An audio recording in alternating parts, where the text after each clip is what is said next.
Hello,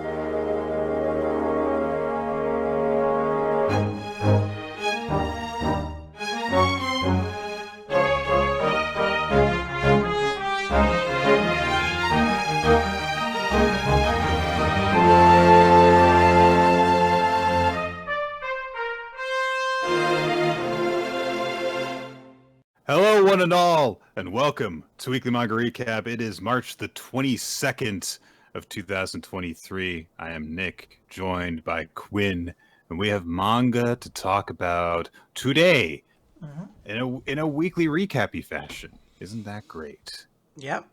Normally this is where I'd make a joke about like, well, I sure hope we do, or something like that. But we've been over that ground. It's trodden. I think now's the time to embrace, yeah, we do recap manga on a weekly basis.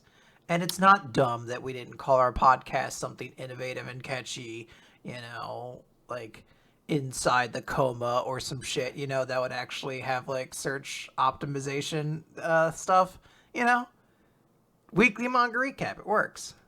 Yeah, you put the quotes around our name. Fuck you. Yeah, hey, we give so much to you. If you want to search us, just remember the quotation marks. I always forget you can do that too.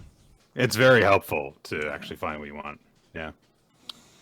Especially like we're not going to talk about Monster Musume this week just yet, guys. It's on me. I've only read like a volume of it, and I'm like, the people need to know all of my feelings on the hierarchy of monster boob ladies, and I've only met like 4 of them. There are tier lists that have been shared on our Discord. So the centaur has to be at the bottom of everyone's list, right? Like, I don't care how much you're into breasts, but that thing sucks.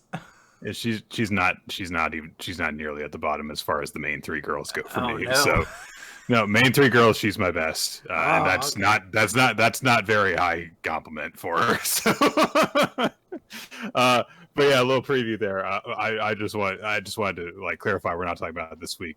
Purely because, like, if you try and search for, like, Monster Girl series, like, it's really hard to just find that series nowadays if you don't, like, use quotation marks or happen to know, like, enough of the Japanese title to be able to search for it. Because, yeah, there's a lot of it out there, as I have found out recently. And all the characters look the same because, like, one person came up with Monster Girl designs. Everyone was like, yeah, taking those. Yeah, so. Yoink. But instead, we're going to be starting things off with just some Undead Unluck because My Hero Academia is still in a little bit of a short hiatus right now. So I guess let's talk about the sad boy Billy. Yes. On a Billy tangent, did you see that the Power Rangers anniversary thing's coming to Netflix next month? I did. Yeah, I saw the trailer for it, and I was immediately like, "Did you really have to like kill her off?" I did think that was a bit strange. I was like, "Okay, guys, fucking." We've got to explain why she's not there. It's like Kimberly's not there. you for like decades now just had people show up in costumes and I'm like, thanks for showing up, and whatever actor was not able to be present for this, and then their suits just go like thumbs up. That's it. Look, as long as they move their arms in a really snappy way, we'll believe that they're the actor under there. It's fine. Yeah. But you guys did a special about all of the Red Rangers, and the second Red Ranger wasn't there. This is Undead Unluck number 151, Horizon. So we open with a montage of sort of like Billy's greatest evil hits, but we realize now they weren't really evil. He just has a philosophy that he believes only the strong one should face God, because he's trying to protect everyone else. That's right. So we cut to the present. Fuko's like, all right, we did it. Take the helm, Gina, because there's something I've got to do. And she's riding a little space elevator up. And she's thinking this whole time, been trying to come up a way to keep you from being a loner while also keeping Tatiana from being sad. And I'm sure the answer is she gets to the top and Billy is like hanging to the roof of this thing, screaming like, help me, I'm going to die. And Fuko's like, oh, I see you. And Billy's like, stands up, starts smoking a cigarette. He's like, I was always wondering who was going to be this third party. Fuko just notes like, oh, I guess his silly side is actually his true nature. This is all an act he puts on. Yeah. Billy's like, all right, so you've stolen disc. What are you going to use it for? And Fuko's like, well, we're the ones in possession of it, so actually it makes more sense for you to tell us what you would do with it, since you're the one planning to steal it. And he's like, all right, fine. Well, we're going to use it to become the world's enemies. Basically, start doing all this stuff, and basically the plot of Watchmen, like, we're going to make ourselves such a big enemy that everyone will unite to stop us, And Fuko's like, damn, really like you. It's really like you, Mr. Billy. Really trying to be like the villain and get everybody. This is just like how it was with Tatiana. And he also specifically references Independence Day, which I believe, in the timeline, because they started off in like the late 70s and then skipped ahead like 20 years, what I guess have been a recent reference in their current timeline. That does seem to imply that America does exist then, because how could you do Independence Day without America? But basically, Fuko kind of gives like a quick synopsis of Billy's previous loop life and everything like that, and she's explaining what his relationship with Tatiana is, and she's like, you did all this so long as you could become strong enough to create a world that she could live in, and you became hatred in order to achieve your goal. And Billy's just like, I don't know who you're talking about, but I like them. Like, I understand their thought process, and only the strong should have to fight. I don't know why I wanted to call her Vicky right there. Fuko was just like, and I've gotten stronger over the past 200 years. And, the whole while I've been, working on all this and trying to think out how to make you believe in us. So we're just going to have to prove we're as strong as we say you are. So everyone beat the shit out of Billy. It is probably the most surprising thing that happens in this, where she's like, all right, guys, beat him up. Yeah, just like jump in and start pummeling this nerd. So everyone starts beating him up. There's like, Void gets in there for a shot. Yasuo keeps him from drawing his gun, slashes. He goes to try to like reach for his gun with his other hand, and he bumps into Unseen, who's like about to be like, time to be the leaper, and just gets elbowed in the face, but he did contribute, I guess. And Fuko is like, jumps right in position. She's gonna show everything, and like Billy realizes he's done when Untel intercepts the shot. And Billy's just, or Fuko, I guess, just like, wait, he stopped the revolver's bullet with his hand? Does that mean he's expanded his interpretation of Untel in such a short period of time? And I don't, like, the first time I read this, I was like, how the fuck does he interpolate or extrapolate like untelling people into stopping bullets? Yeah. Someone in the Discord posited the idea. I'm sorry, I don't remember who it is at this point in time, but they were like, because bullets are a form, or bad bullets are a form of communication. Fuko is attempting to communicate and he is stopping communication. But I'm like, how does fucking Tella know that? Like, he just sees a gun. He doesn't know this shit. But yeah, he comes up away, he stops the bullet, whatever. I'll rock with it. Tella's just very intensely like, I'm gonna protect my boyfriend. Until he gets paired off with fucking, I don't know, like the love girl or some shit like that at the end of the series. Yeah, something like that. Yeah. Fuko's explaining like, hey, look, I'm the same as Mr. Tella. I wanna, what? Did I say someone's name wrong? No, it just occurred to me. What if one of like the members of uni that we haven't met yet is like unhomo, and like that's the reason why we've got heteronormative feelings going. They just keep negating queerness. I'm like, oh, things are starting to really make sense. I don't know if you guys want this person in your group. Basically, Fuko's like, look, we don't want you to try to bear all this on your own. That in and of itself would be unfair, wouldn't it? None of us are above or beneath anyone else. We should stand sides as equals. This time around, join me. No, join us in our fight. So Billy's like, it's weird. Like, this feels weirdly nostalgic for me, and I completely believe you, but, like, I can't stand before all my comrades and, like, completely comply with their directives, so you're gonna have to force me to. And he tosses Fuko a gun, and he's like, yeah, it's a single action gun. We're going to have a quick draw duel. And once this coin hits the floor, it's going to start. And of course, people are like, whoa, what are you doing? And Fuko's like, all right, don't worry about it. Billy puts the rules. He's like, look, I'll win if I shoot you through your right ear because I'm a better shot than you are. You just need to hit me anyway, any place on my body. And of course, you can shoot to kill. But, people are trying to stop her. Fuko's like, what's an ear in the face of gaining a potential ally? It's well worth the risks. So the rules are in there. If Billy wins, they get disc. And if Fuko wins, Tella and Billy will join up the team. And they're going to have a good old-fashioned fucking cowboy quick draw fight. So, yeah, pretty cool shit. Yeah, it's there's this bit at the end where Billy spins the gun around and then holsters it really fancy like, and Fuko can do the same thing. Of course, she has been around for hundreds of years in this timeline, and she uses bad luck bullets now, so she's gotten pretty good with the gun, presumably.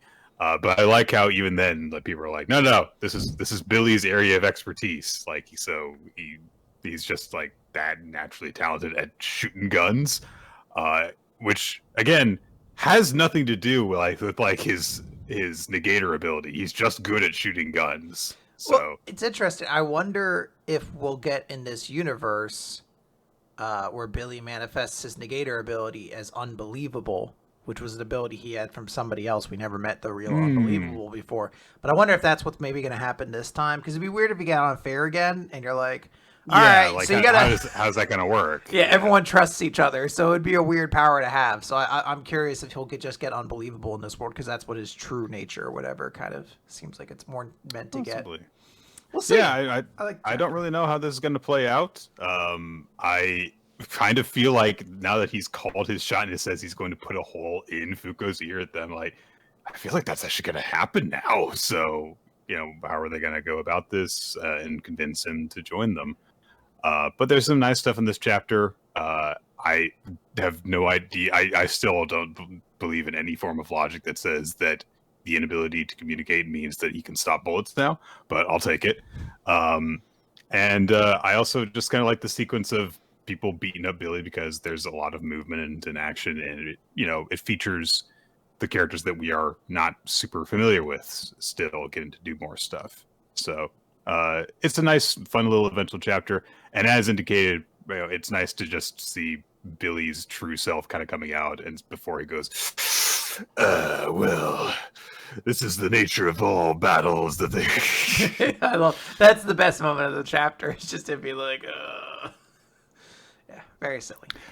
I also have to say, like, just the general thing involving Billy, like, we see this thing that happens with a lot of villains and shonen stuff where they have some sort of noble purpose behind their, wanting to be the bad guy, as in like, oh, I have to be the bad guy because in reality I'm protecting everyone. But in this case, like, a tremendous portion of the story is just getting past the whole villain arc stuff and having him, redeem himself and actually be around, because a lot of times that kind of character just gets to, nobly sacrifice themselves in order to redeem themselves, if that. So nice to just kind of skip over that and be like, look, we like Billy. He's cool. Let him just be a good guy for the majority of the series. Yep. Seems like a good turnabout. Speaking of turnabouts, okay. Yeah. Okay, everyone. So let's are we all like, we all buckled up? We're all happy with where we are right now. We got nice, like, snack. Enjoy yourself. You got like do you have like a stuffed animal? Your cuddle buddy right now. Just like settle yourself. Boruto, chapter number 79, Omnipotence, in the most unreadable color combination on this front page. dark mustard yellow on ketchup red. So that was very hard for me to read the first few times that I've tried to read this. All right. So Boruto has just driven off Kawaki, who was trying to kill him. His eye is injured because Sarada did a stupid thing and tried to protect him. Can you believe it? And now Otsutsuki Shmegi, it says it's already begun. He literally goes, heh heh heh. Shikamaru is running around and going, God, why am I here? I'm useless. They're trying to capture Kawaki. Shikadai and his team happen to see everything from the shadows and they're like, let's go and try and find Kawaki. Sasuke starts issuing orders. Konohamaru issues orders. It was like, hey, Sarada and Mitsuki, you take Boruto to get his eye checked out at the hospital. I'm gonna search for Kawaki. And so they head off, and Mitsuki's like, oh, I'm gonna go after Kawaki too. You stay here, Sarada. You watch over Boruto because you did such a great job of that in the last chapter. So Sarada thinks about like what Mitsuki said before, which is, look, if someone were ever to actually really try and kill Boruto, I don't know what I would do. So she's worried like, oh, he's gonna go a little crazy right now. Boruto says, Sarada, stick with Mitsuki, leave me alone. It's just like, everyone giving contradicting orders. You guys stay with Boruto. Sarada, stay with Boruto. Don't stay with me. So she's got to hang off on the side. Everyone's like, whoa, hey, what are you doing? This is for the men to not solve. Basically. We've all discovered we all have equally ineffective ways of tracking this guy, so don't worry, we'll handle this. Like, okay. So Boruto clutches his eye and just kind of stands there. Meanwhile, off in the woods somewhere, Kawaki's jutsu fades. He's basically running out of chakra, and so he can't maintain his shrinky time form. Mm-hmm. So this allows Ada to detect him with her power because, I don't know, him being small again, she can't see him. I don't know. Her power is like surveillance cameras, I guess. And so if he's microscopic, she can't see him. I guess that's how it works. But now he's there. He's regular size, so she sees him and immediately flies off into the air, which again, she can do. So she flies off into the air to go and find him. And Damon's like, hey, wait! But Ada ignores him. Amado gets into contact with Shikamaru. And says, hey, I need to tell you how to deal with Kawaki. And Shikamaru's like, shut up. And he says, no, listen. You don't need to kill Kawaki because there's a way to abruptly cause him to shut down. If you I've got a unique command code keyed to my voice, just like with Delta. I need to be in direct sight for him to activate it, but then I can stop him. And Shikamaru's like, why didn't you tell us this before? Look, just don't. I need him alive, okay? And Shikamaru's like, I know you need Kawaki's powers to bring your daughter back, but look, he's captured the Hokage and his wife and is trying to kill Boruto. So unless he yields completely, we have to deem him an enemy and eliminate him. And I was like, no, wait! I mean, look, Shikamaru is, yeah, that kind of makes sense why he's acting this way. Like, yeah, Kawaki is basically an assassin right now, so they've got to try and stop him.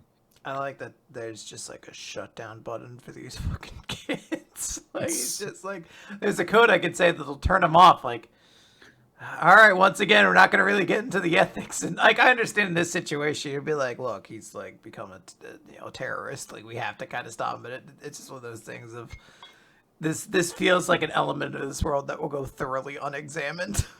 Yeah. This again feels like, remember when Kishimoto talked about how, like, oh, I'd love to do a sci-fi series, but, you gotta, like, readers have to have patience for all the stuff you want to introduce. It's like, no, not the way you do sci-fi stuff. You just, like, insert random bullshit whenever you want to. So. Yeah, the worlds can change on a whim. But I spent all this time explaining gravity. It's like, yeah, didn't really matter, did it? So. Well, Nick, the Samurai 8 fans will come after you if you say this. Oh no, all 8 of them. So, oh, Nick, but they turned, yeah, they turned sideways. They turned themselves sideways and they'll never stop. Ada finds Kawaki, approaches him, and she says, "Look, I'm on your side." And Kawaki's like, "When you're coming near me, despite being unable to erase your chakra signature, you're basically broadcasting my location to them." All right, so she says, "Look, you can't escape the way things are right now, but if I'm with you, you'll be fine because I won't let anyone touch you." It's like, fair enough. Look, if there's one person in the world you want to have like to be your bodyguard, it's the person that literally no one can act against. So I would take it. But he's stuck. He's like gets down on his knees and he's like, "God damn it! Like I don't matter. You should just forget about me. You should protect the 7th Hokage, Naruto." And he says, "Look, if I don't kill Momoshiki, then Naruto and the village that he loves are going to be destroyed, and I can't let things stay this way. Once he breaks free, that's it. It's irreversible. It's beyond repair. But the guy that I'm trying to kill is the Hokage's son, so this insanely complicates matters. Nobody in Konoha is going to kill the threat to the Hokage. So no one would ever do that." And there's, also he thinks about how, like, he and Boruto, like, became friends who would bro-fist each other and stuff. But then when he thinks of Boruto bro-fisting him, when he says bro, he goes Otsutsuki Fikai. So he's like, oh my God. Only an evil man would say bro that way. I love that specific. The verb Oshitsuki defied.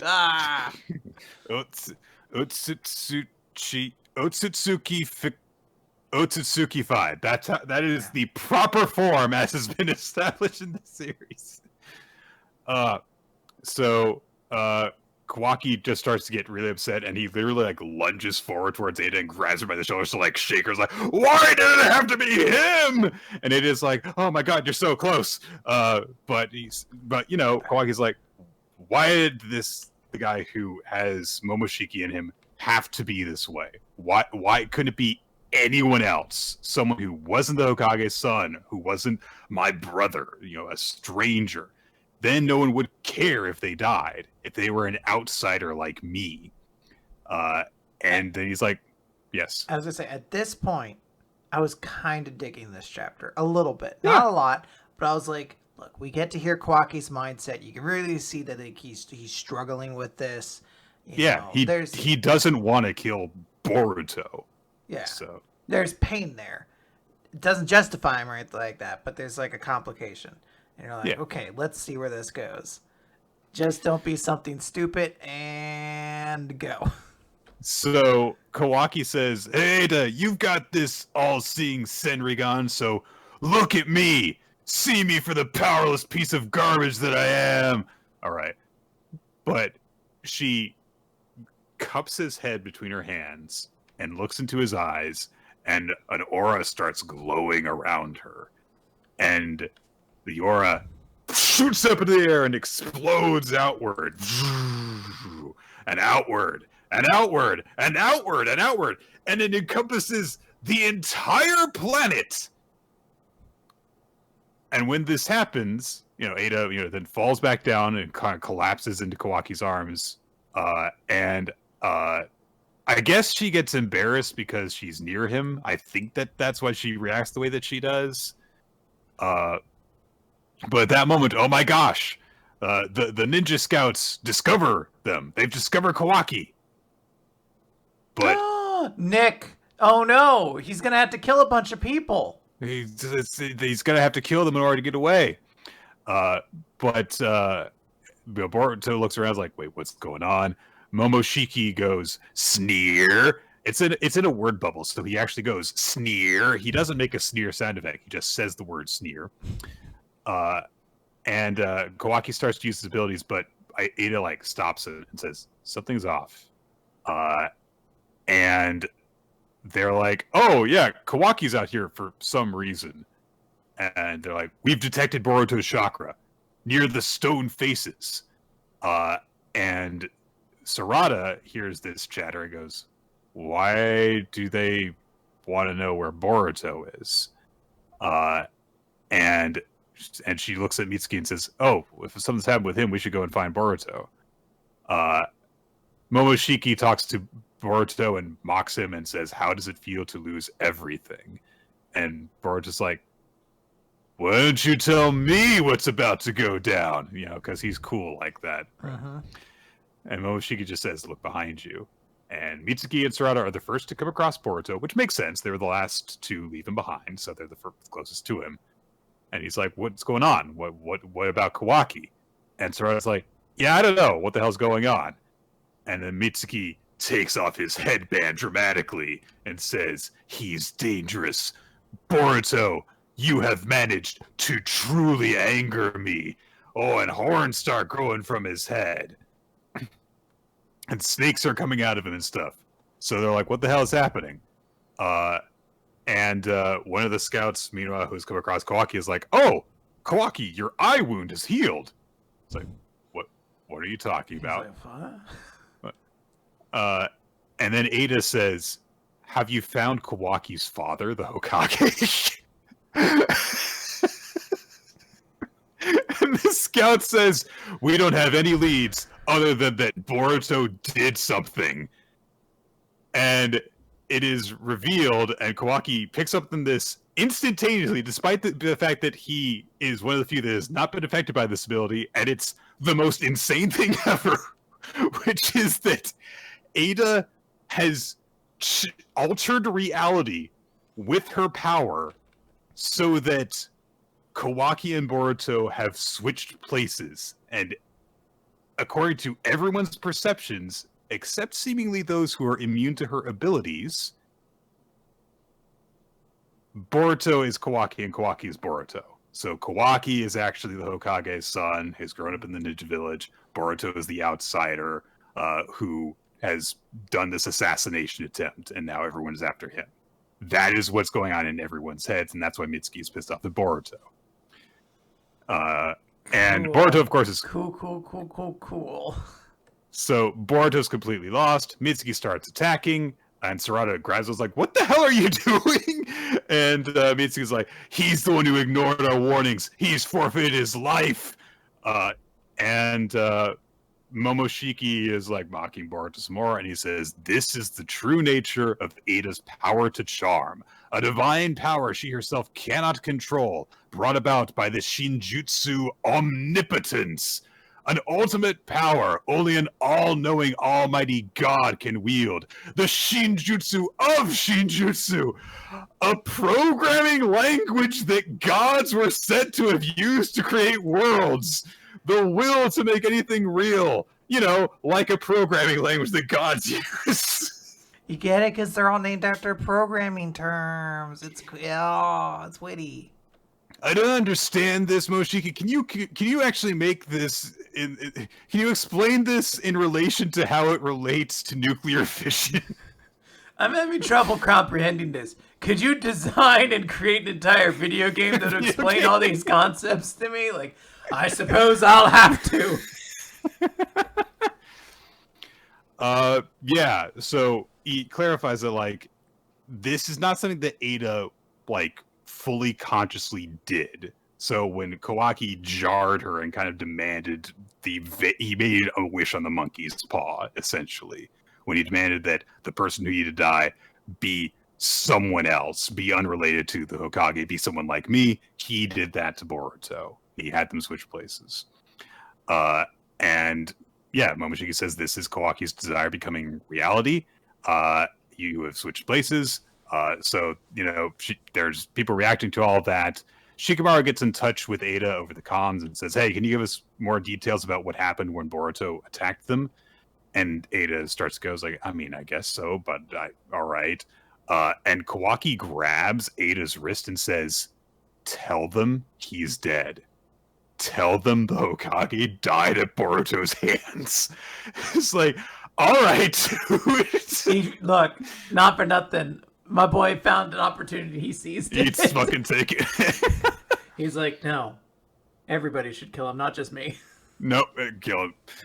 Uh, we get a bunch of people like a bunch of Momoshiki explaining more details, but all of this is we understand this now. It's like, yeah, you're no longer Uzumaki Boruto, you're just Boruto, and that's it. You're an outsider who everyone wants to kill, except the very few people who know the truth, which is Ada, Kawaki, Sarada, presumably Sumire, because she was also immune to Ada's abilities. Yeah, Sumire, Amato, Sarada, Damon, and yeah. So there's.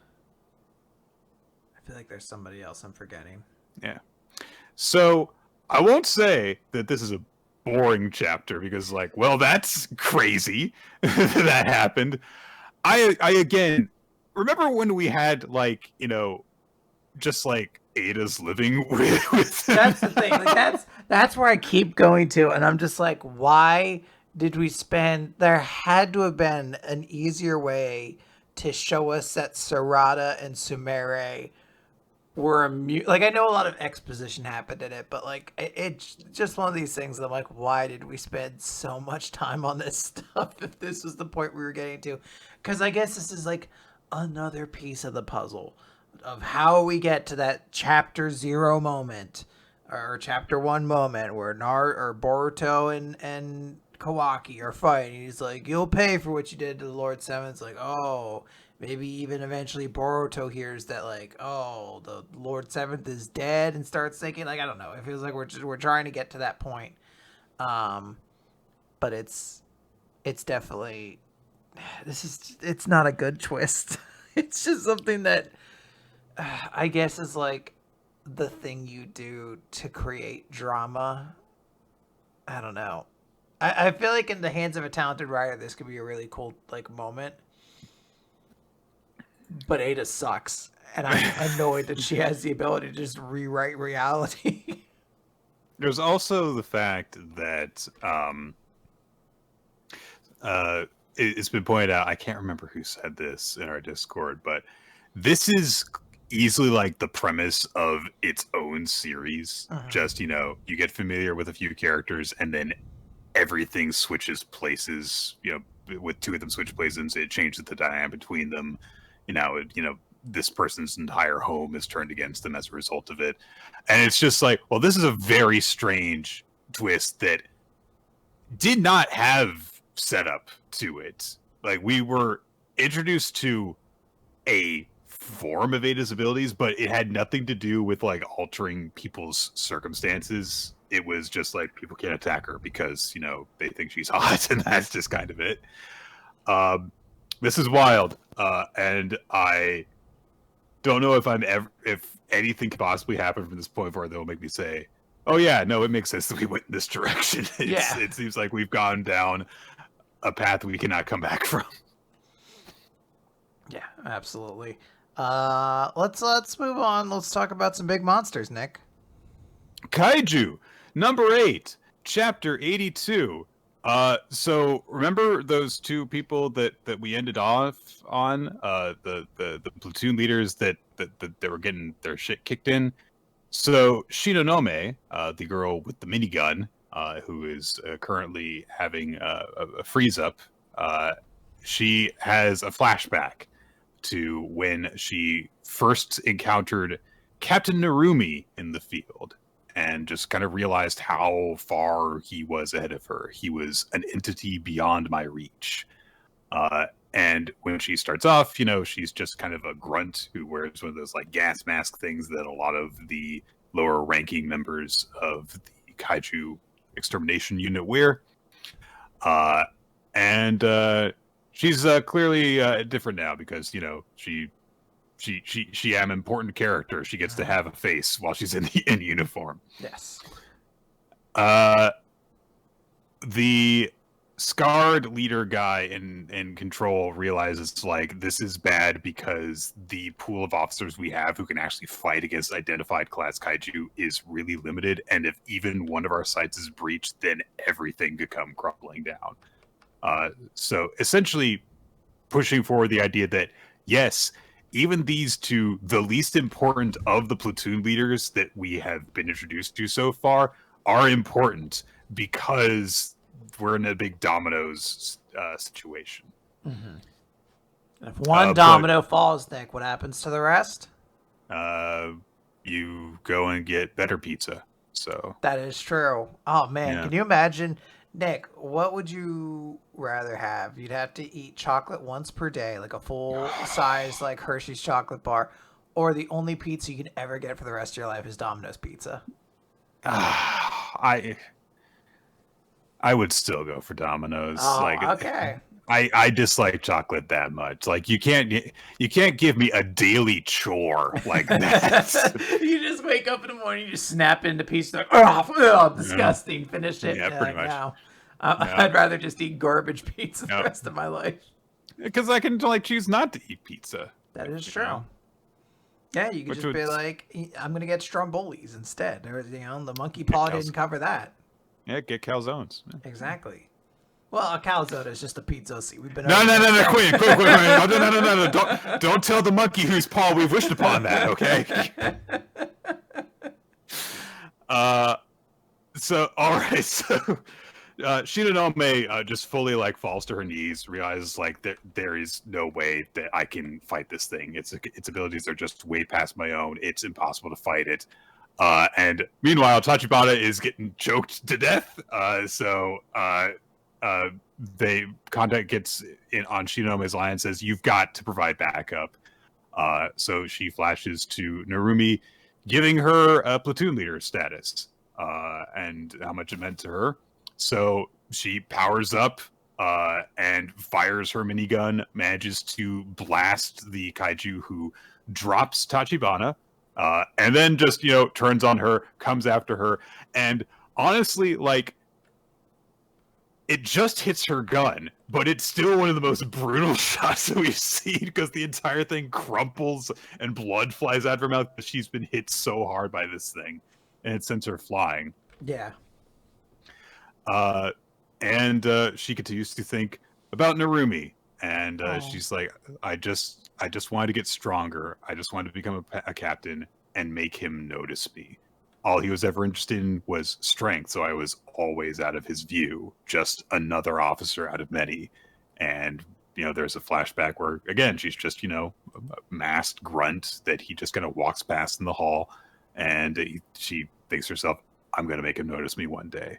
So she sets out training, she trains her endurance, lifts weights, puts on, facial treatment stuff to make herself prettier because, she wants him to respect her strength, and definitely just that. I was going to say, the scene really could be read a completely different way until they show that, she's taking care of her skin care in this moment. I was going to until you should take care of your skin. You should, but when you show it there, it really does seem to imply that she's like, "Notice me, senpai." She really look. I'm not going to say you can't have a female character that just has a crush on a male character. Presumably, Shinonome is probably not going to be that important a character. But I would have liked this a bit more if there were just a smidge of nebulousness to how she thought of Narumi. Or character. That'd be nice. If there was a little character in this whole little thing. Yeah, and again, and even if that were the case, as you say, having her entire character just be notice me senpai is not great. And eventually Shinonome does get appointed as platoon leader by Narumi, and she's like, oh my god, I was so happy he actually addressed me by name for the first time. He recognized my skills. And she's like, I'm part of that man's operation. I've been put in charge of the front line, and it's been an honor. And she grabs up somebody's dropped machine gun and thinks to herself, look, I can't beat this thing. But he does. He can. Narumi can beat him. So the only thing I can do is just hold off long enough for him to show up and beat it.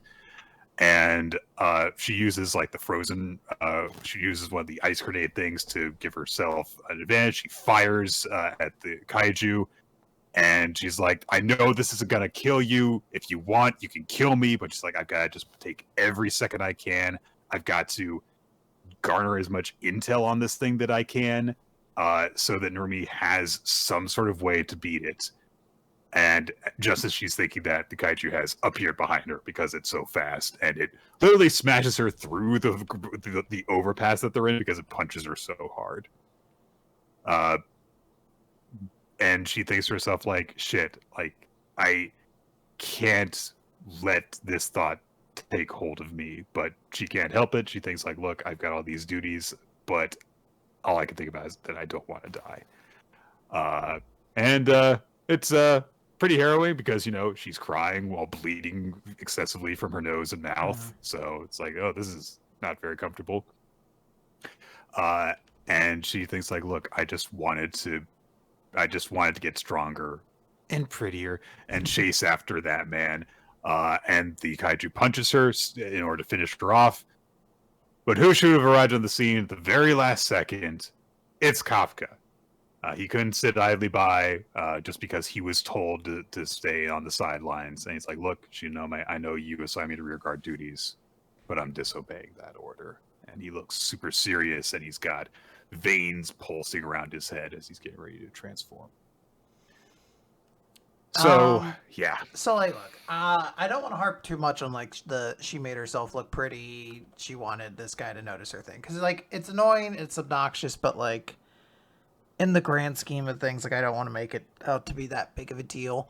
I think more so, you know, the way Kaiju number 8 has tended to work is that it doesn't do too many, like, shocking things. It really just executes well on the concepts that we've seen kind of done time and time again. Like, you know, it'll do its big hero moment, but it'll make you excited for the big hero moment and stuff like that. Like, it's generally pretty good at just, like, doing the beats, but doing them well. This was a case where it just did not work. I legitimately, like, just followed the chapter, was not interested in whatever her name is, Shinomiya? Shinonome. Shinonome. I just wasn't really vibing with her. And I thought, you know, like, maybe you could do something here where it's like, look, she can't take down this kaiju. But, like, make a chapter out of her, like, really looking like she's, like, trying to figure out everything. Like, she's really in, like, coming up with solutions, trying to stall this thing, doing everything in her power. It just doesn't come across in this chapter because we're being introduced to, like, her backstory and, like, kind of her personality. Like, I know we've seen her, like, 2 or 3 times before this, but, like, or at least that's what's been told to me on the Discord. But, like, this is us kind of getting nowhere, and she doesn't, like, you know, she comes up with the grenade and stuff like that, and it's just like, I would wanted an entire chapter of feeling like this is a human who doesn't have a numbers weapon trying to do everything in their power to take down this kaiju just for a couple more seconds until someone stronger can come along or something like that. And instead you see her get beat up, and then Kafka comes and saves the day, and it's just not satisfying. Like, it doesn't have any weight to it for me. I was much more interested in the idea of Kafka having to sit in the back lines because they're like, look, they're waiting for you to come out, motherfucker. Like, we need you to not come out. That's our plan. Instead, it's just like, you gotta save the girl because she's in trouble. And it's just, I don't know, just not well told in my mind. Yeah, no, I'm with you. I feel like if you would give, instead of literally telling us anything about Shinomi's backstory, if instead of spending those pages on, like, well, she's got a crush on Narumi, and her entire thing is wanting him to, you know, look up on her, you know, with praise and stuff, is you dedicate that to more of her efforts to fight the thing. Maybe you could give her a moment where she does something that seems really cool and innovative. You know, if she does some sort of neat trap that sets a bomb off right in the thing's face, and you have just that moment where you think, like, oh my god, maybe she's going to pull this off, and then it doesn't. You know, it starts kicking her ass, and then she goes, like, look, I knew from the start that this thing was going to be me, but I just was trying to push it as far as I could, and that's it. You know, then you could have that little glimpse of her personality, and that would be fine.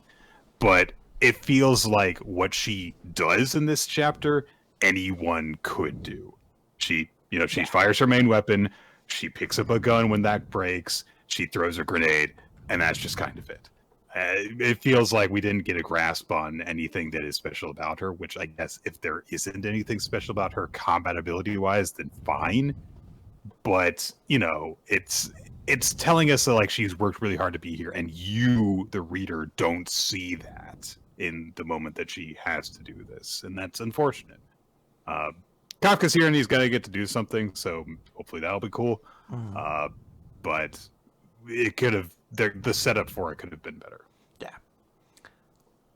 Well, Nick, thankfully we have a hilarious chapter of Spy Family to pick up this mood on this podcast. With a little bit of a bummer. Damn it. But Spy Family always makes us hold our sides together to keep them from splitting. Damn it. Oh my god. Or is this one of those really emotional chapters of Spy Family that just tug on your heartstrings and you're like, wow, this series could do drama and comedy. It's a double threat. You never know what it's going to do to your emotions. You know what's funny, Quinn? When people who have been married a really long time don't like each other. Oh, that's a chestnut, Nick. Now, I was watching a stand-up comedy special done between the years of 1970 to 2015.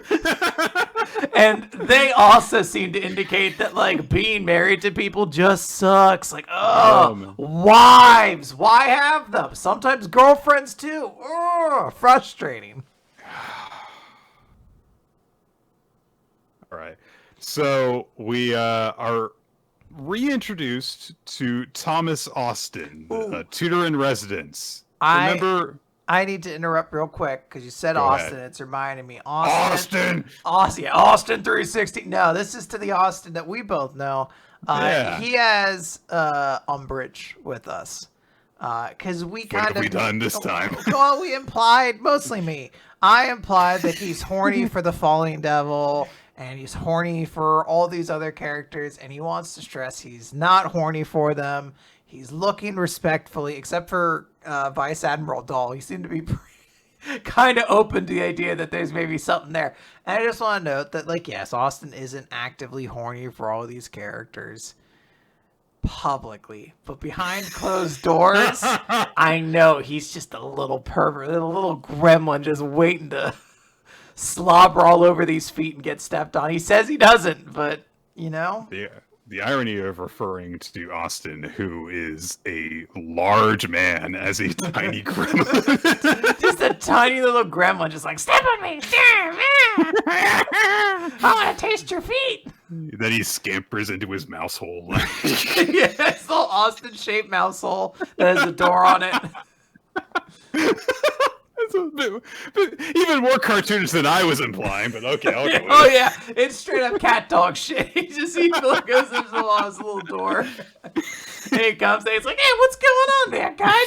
Any beautiful ladies here for me to get stepped on by? Oh, I hate that cartoon. Okay, so moving on. So we established in the last chapter, based on an exchange between Thomas Austin and Mr. Henderson, that he's been troubled recently, having nightmares. And Henderson said, like, "Oh, I can introduce you to an excellent psychiatrist if you like." And we're actually doing that. And for the first 2 pages of this chapter, I was like, "Oh, this will be neat." Yeah, we're following up on something that was just kind of like, thrown in there as a comment from Henderson. Is like, oh, we'll get to see Lloyd actually do his cover job as a psychiatrist and see how he does that, because he's occasionally talked about what he does when he's around other people, but in this case, like, we are going to see it firsthand. What's he going to do? So he meets with Mr. Austin, and who explains this whole situation, saying it's like, oh, I was involved in the kidnapping, and I've been having trouble sleeping, but my own daughter was also involved in the hijacking, so I've kind of been closed about this. Or rather, Lloyd says like, oh, my daughter was involved in the hijacking, so I understand your situation, but it's okay. We're going to work together. We're going to work through this. And Lloyd thinks to himself like, hey, this guy has been a member of the faculty for a really long time. He's part of the residence, so he's closest to some of the students. This guy could be a valuable contact if I do this well. So stressing the importance of doing a good job on this. So we've got a little bit of stakes on this too. All good so far. All good. So Lloyd asks him, like, do you remember what happens in your dreams? And he says, no, I don't remember. I just know that they're painful. And he gives him some of the symptoms, and he says, okay, so these symptoms started right after the incident. And Mr. Austin says, I think so. And Lloyd, basically uses his lie detector vision to go, I don't know. There's some inconsistencies in what he's saying here. So Mr. Austin shares that, he's really insecure about this. So he's like, okay, let's talk about this some more. They just kind of have a conversation. And then he sends him on his way afterwards, like, here's some light medication. We'll see how I respond to it. Come back in a week. And then Fiona comes in, as she also is undercover at this position, and she also is like, yeah, he's lying, isn't he? So he says, well, he might be trying to lie to himself. So can you look into it? Gather some information on this. And as he's leaving, Fiona's just like, we talked for 28 seconds today. Just just a little thing right there is like, she is still obsessed with him. Okay, moving on. So Mr. Austin meets with Lloyd again. He's like, oh yeah, I don't feel like I got any better. And last night I was tossing and turning so much that my wife yelled at me. And so Lloyd's like, aha, an opening. So he starts talking about, his marriage. He's like, how long have you been married? He's like, oh, 20 years. He says, okay, what have you guys been talking about lately? Well, she just, tells me to be quiet. That's not what I mean by, like, talking about stuff, like, and have you talked to her about how you're, here trying to get help for what's going on with you? And she says, no, I can't do that. I'm too scared, because if she ever saw me as being even more worthless, I can't imagine what she'd say. So this is a very stable and good marriage. This is great. This is the most obvious warning sign ever. So Lloyd says, look, Mr. Austin, I've been talking to a few people close to you recently, and it sounds like you've been experiencing these symptoms since before the bus incident. And he's fully, like, in denial over this, but he immediately has, like, a wave of flashbacks of, having his hands shake and spacing out and losing focus, getting sleep deprived. And Lloyd says, there's a stressor that you're exposed to on a daily basis, isn't there? Something that scares you even more than the hijacking. Yes, this man's wife terrifies him so much that a near-death incident where he was held captive during a terrorist... that scares him more. So, okay... What does his wife do? Oh, she talks bad about him all the time. So, good. They love each other so much. Oh, boy. And he literally stands up screaming, clutching his head as he has the realization that he's terrified of his wife and the way that she talks to him. So, he says, well, what am I supposed to do? And Lloyd says, well, you need to confront your fear. You got to talk to her about it. And it's like, no! Whenever I try and talk to her, she just responds with a long sigh. Ooh. So he says Lloyd says a lot of stuff about how, it's hard to maintain relationships. He says, but, you can pay close attention to your partner. You can gain clues from your partner's feelings by things like the tone of their voice, right? Not to mention their heart rate and how often they blink at the sound of their footsteps. So, yeah, let's the mask clip a little there. That's the one joke that I had to make note of in this entire stretch of the chapter. And he says, like, yeah, we'll get through this, and let's try doing some, like, meditation exercises to help confront your fears. And he basically has a vision of his wife attacking him and torturing him. And then Lloyd finishes the chapter by going, wow, authentic marriages sure seem difficult. This is when Porky Pig comes in. It's like, that's all, folks. Like, the gag's done. This was, I think, the least funny chapter of Spy Family ever. It's a shame. I like Lloyd as a character. I do. I think Lloyd is cool. I like when Lloyd is involved in chapters when he's placed in these situations. He is a cool character that like adds a lot to the story. But goddamn, when they put a solo chapter of him out for some reason, it's just death, like completely. I blocked this chapter out of my memory immediately after I read it the first time because we started this podcast. And you were like, "Yeah, we got a couple weeklies." I was like, "Don't we just have Boruto?" And you were like, "No, it's Kaiju #8 and Spy Family." And I was like, "Fuck, I forgot it." Like I was like, "What the hell happened in Spy Family?" Until I clicked, and I was like, "Oh yeah." Yeah. Which, look, I don't want this to be like, "Oh man, what a hellish chapter to have to endure." It's not that bad. But this is like a nothing burger of a chapter. Like, not informative, not funny, not cute. Does seemingly nothing to progress the story. We were told that if Lloyd pulls this off, then he'll have another, like, in at the Academy. I kind of refuse to believe that. So I feel like nothing is going to come of this ever. Yeah. So, I hope we get to meet Thomas Austin again 100 times, you know. Yeah, he'll show up in a leather jacket and it's I don't know, it's just a style of humor that's not very good, unfortunately. Nothing. Let's talk about a chapter that's decent. Like there's good chapters. Yes, yeah. We made it through the really bad stretch for this week. I promise. We've been through Boruto and we've been through Spy Family. So let's talk about Akane-banashi. Story 54, Zenza Rensekai. Akane basically meets up with her fellow apprentices, presents the event flyer thing that she was given, and so Koguma says, "What's this? I didn't know about this." And Akane says, "I mean, I thought that they told you about it and they recruited you." He says, "I mean, I was invited, but I didn't know that this was like going to be such a big deal." And then, oh gosh, it's not Ginka, is it? It's something like that though. Oh, so youngest Aniki comes in, and he says like, yeah, so Iken is basically using the Rensekai as an audition. And so Akane's like, well, what kind of event is it anyway? And Kyoji says you can think of it as the Arakawa's unique method of assessing the skill of a Zenza. And Akane's like, well, why would they need to do that? And Kyoji says, well, most normal people don't actually judge Rakugoka by their rank. They judge them by who apprentice there are.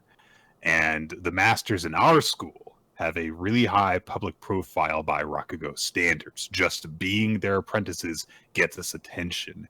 And that causes some Rakugoka to get complacent and lazy.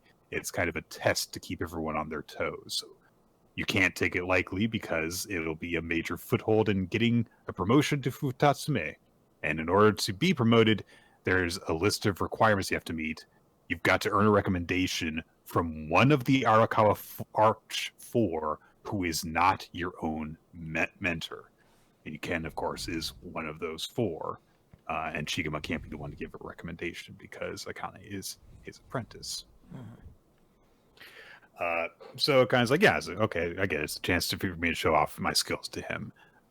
And Kyoji warns that this year's Zenza Rensekai is certain to be a fiercer battle than we've ever seen before.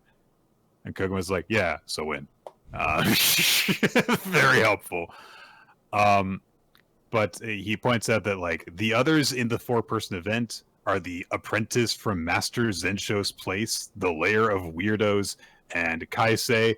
And he says, yeah, I just can't. I don't fit in with them. You've got to win so that I'll have someone I can talk to. That is the most relatable character. He's like, please win so I don't have to be alone with these strange people. I'm like, yes, I am you. I need, please win so I don't have to talk to people. So yeah, kind of very boldly clear. Like, yeah, I'm gonna win and I'm gonna beat Kaisei too. So they're like, yeah, okay, yeah, set your sights high, cool. Koguma kind of breaks things down. Basically, it gives us a tier list of the Futatsume that it currently exists. So he's like, so there's the people who are almost ready to be Shinuji already. They're the top. And among those are Rokuro and the eldest of the apprentices. Hunky hunk guy. Yeah, then there are the rising stars, which he is among, and also Urara's apprentice. So she's up there too. Kyoji is also in that tier, and then there are the newly promoted Futatsume, which include that one dickhead that Akane got into a spat with, and also the last of the apprentices. So makes sense. But Kaisei is not listed among all of them because, as Koguma puts it, like he's exceptional. He doesn't really get categorized with any of these people.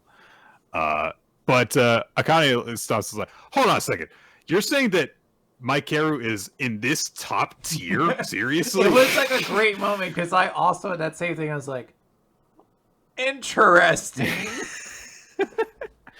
And Koguma points out, like, yeah, the reason he's not around a whole lot is because he's so busy with work. He gets all these gigs.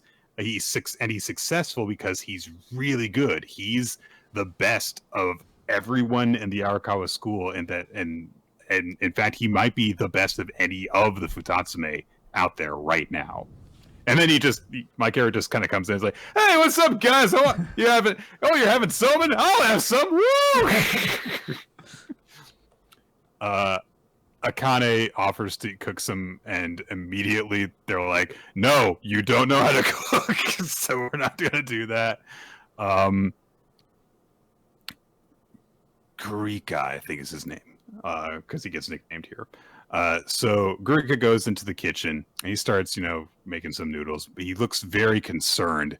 And Kyoji sneaks up on him while he's preparing. He's like, hey, so what you thinking about? And he kind of freaks out. And he's like, look, you've been putting way too much on your schedule in order to get more public performances under your belt. And look, I'm not here to scold you for that. I'm just saying you can lean on us for help. That's what your fellow apprentices are here for. And Koguma listens in on this. So yeah, it's something we have really not seen really any of yet, which is like, oh, how do these guys like act when Akane's not around them? How they interact with each other. So seeing a little bit more of what they're like. Koguma also overheard that, and he's like, I guess that's not my pep talk to give. So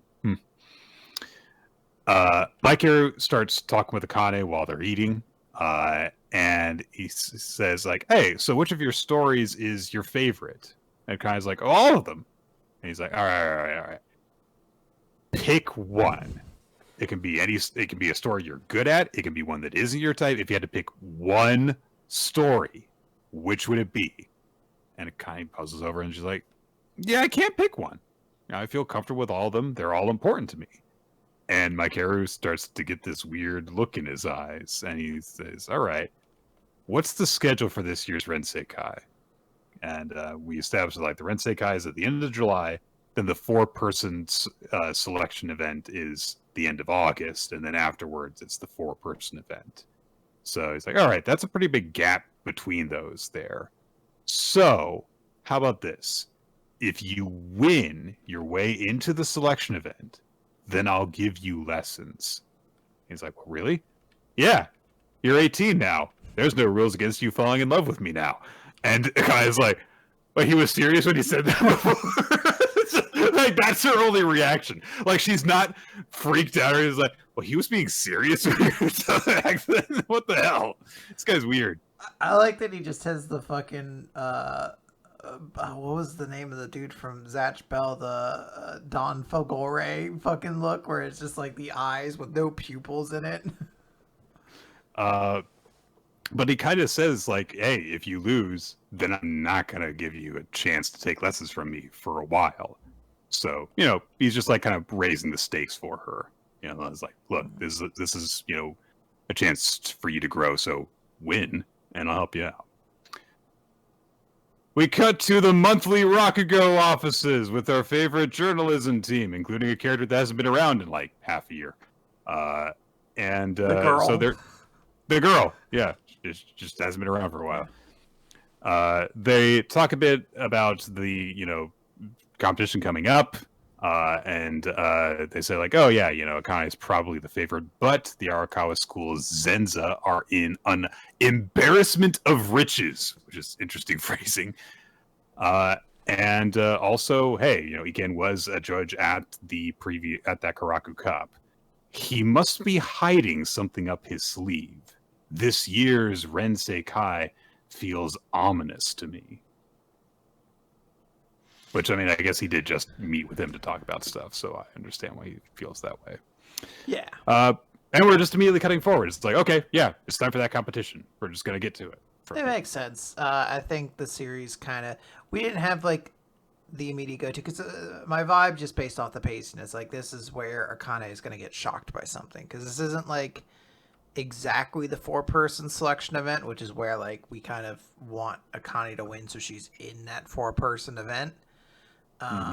So like it feels like she could take a little bit of an L here, and maybe this is where they come in to be like, hey, remember that drama girl? She's actually really good now. Like this is that match where you use it's not for the title, so you let the lower card person like kind of look like they're really hot shit, so that when they do the match for the title, it means more, even though you're just like, all right, kind of fighting up the card on this one, but.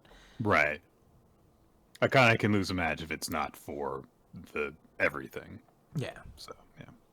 Because I think it is significant that he asks her, like, if you had to pick a type of story, what one would you pick? Or, a particular story. And she's like, I don't want to pick any of them. That does seem to really catch his attention. So I wonder if that might play into it here. It's like, hey, look.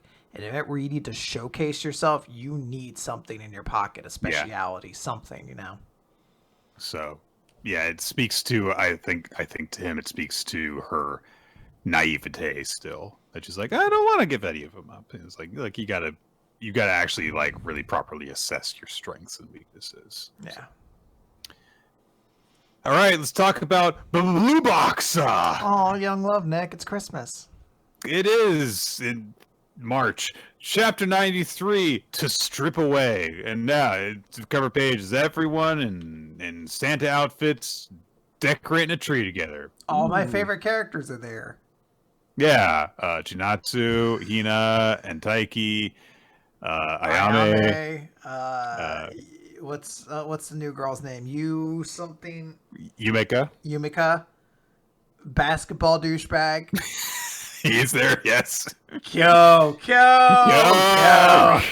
Right there, center of the page, right there, Kyo. Surrounded by everyone. Hyodo, is that? Yes. Okay.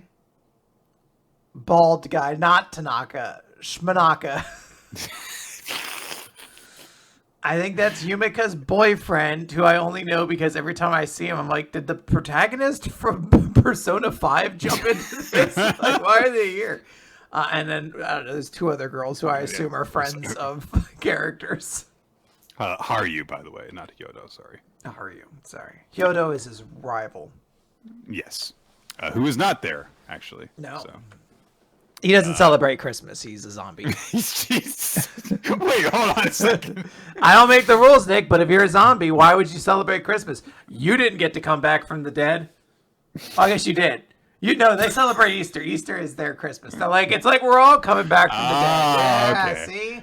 This is actually great world building for the world of Blue Box. Chapter 93, To Strip Away. I want people, when they start writing their fanfic, I'm going to set up a role-playing forum for Blue Box, and I just want to create lore that's available. Like, if you're playing a zombie, know that your character dies. Yeah.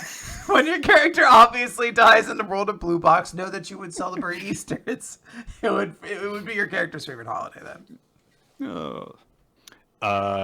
It's just 2 days before Christmas, and as Ayame realizes that, she's like, where did the time go? What happened? And she's hanging out with Kyo, as she's been doing a lot recently, presumably because Kyo is, I guess, the laziest person at badminton practice. So she says that, and she's like, I haven't been single on Christmas since 5th grade. This is awful. Oh my gosh. That's Yeah, that's a very consistent dating life from the time that you're 10. So, yeah. And so she's like, "Oh, come on, stop. Why are you acting like this is no big deal? You're single too, Kyo." And he's like, "I spend Christmas with my family every year. I've got 3 siblings, and so we do a lot of, stuff, cooking and preparing together." And her only reaction is, "There are 4 of you?" So yeah, I guess Kyo has like 3 siblings that are also all Kyo. But Kyo expresses human emotions for once because he smiles and goes, "Last year we even got 2 kinds of cake." And it's like, you know what? That's kind of a thing that I can kind of relate to. It's like, yay, different kinds of sweets for Christmas. I like it. So yeah, Ayame is still talking with him. Kyo brings up like, why don't you spend Christmas with your family? And she says, well, my sister always has her own plans, and she kind of looks over her shoulder at Haru. Makes sense. Then Hina comes up with Hina's friend and says, hey, so we're gonna go to karaoke with everyone after practice tomorrow. And Ayama's like, yay! I won't be alone. And then Hina looks over at Taiki, who is with Captain Nishida, who is like, I don't care if it's Christmas Eve, we're all going to practice together because I hate being alone. So continuing his whole trend of like, I'm single, so all of you have to suffer with me. Hina does kind of actually pretty casually invite Taiki as well, just saying, hey, you coming too? Because we're out going to karaoke. And Taiki pauses and then he's like, sorry, I promised Nishida I'd do extra practice with him. So Hina paused for a moment, and then she kind of forces a smile, and she's like, yeah, okay, cool. But then she gets together with the girls, and they're like, yeah, let's go party together. Let's have a good time. So, hey, that'll be nice. Yeah. They are getting, the girls basketball team is getting set for their big basketball competition. And they have a big hoorah session. And the Batman Club is like, oh, yeah, their meet is tomorrow. So they all kind of go by and wish everyone luck. Everyone, lines up and slaps hands. And, Chinatsu slaps hands with Taiki. And it's like, oh, isn't that nice? It was a cute little moment. Yumeka is on a date with her boyfriend at some restaurant. And Joker. he says, it's the name of the protagonist from Persona 5. So Persona 5 Joker. It's a great Persona 5 joke. Just go along with it. I'll believe you, Quinn. I'll believe you. So that's the one that...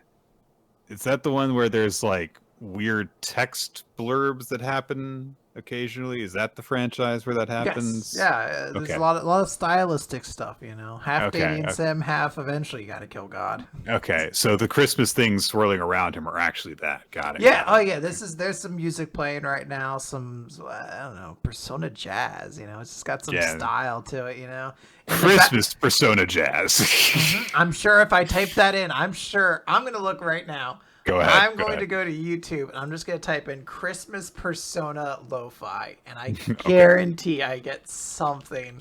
Persona Lo-Fi. We're going to get something right here. Okay. I didn't. But I did get Best Lo-Fi Christmas Mix Ever, which maybe does have it. I'm shocked. I really expected them to just have the normal ass Persona soundtrack with jingle bells in the background.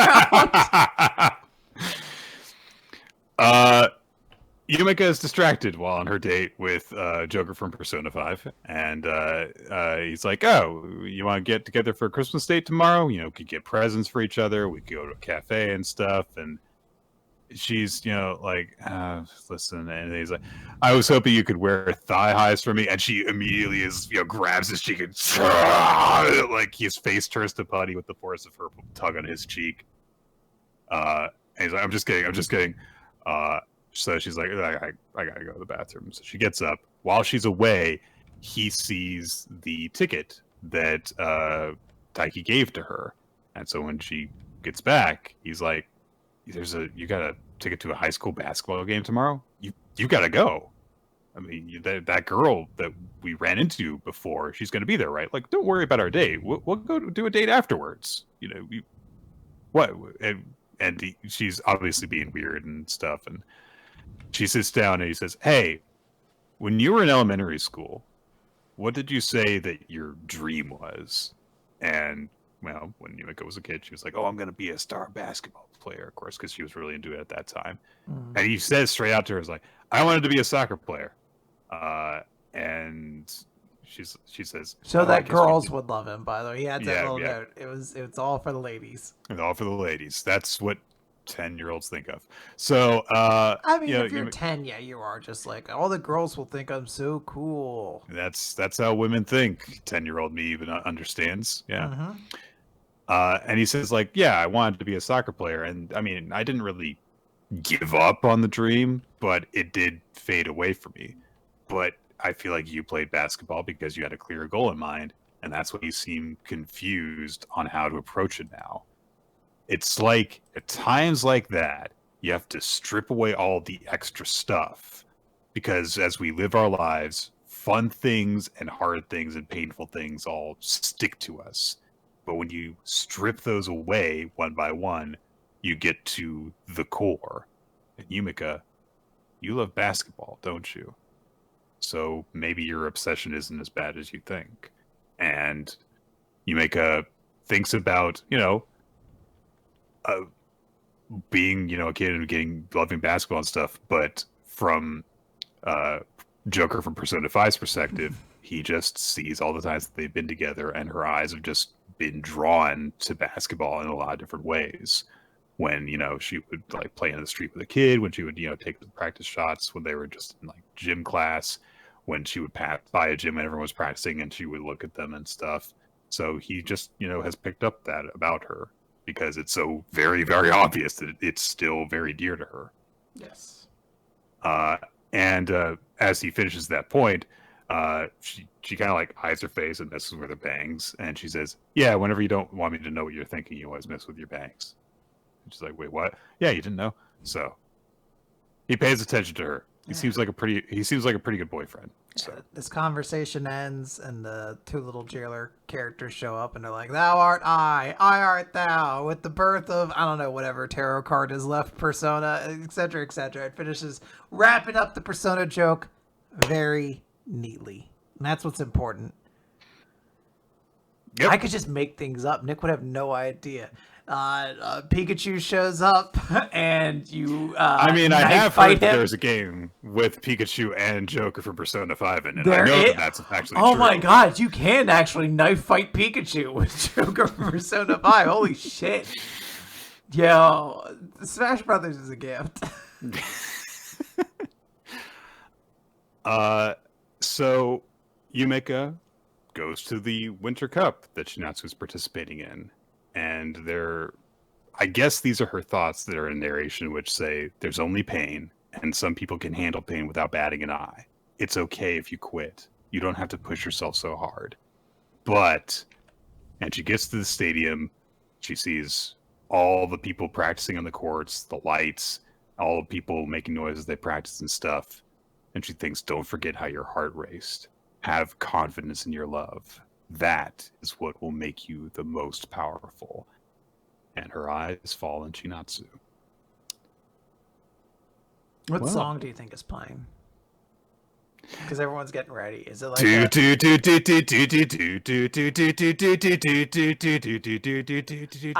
was thinking it's the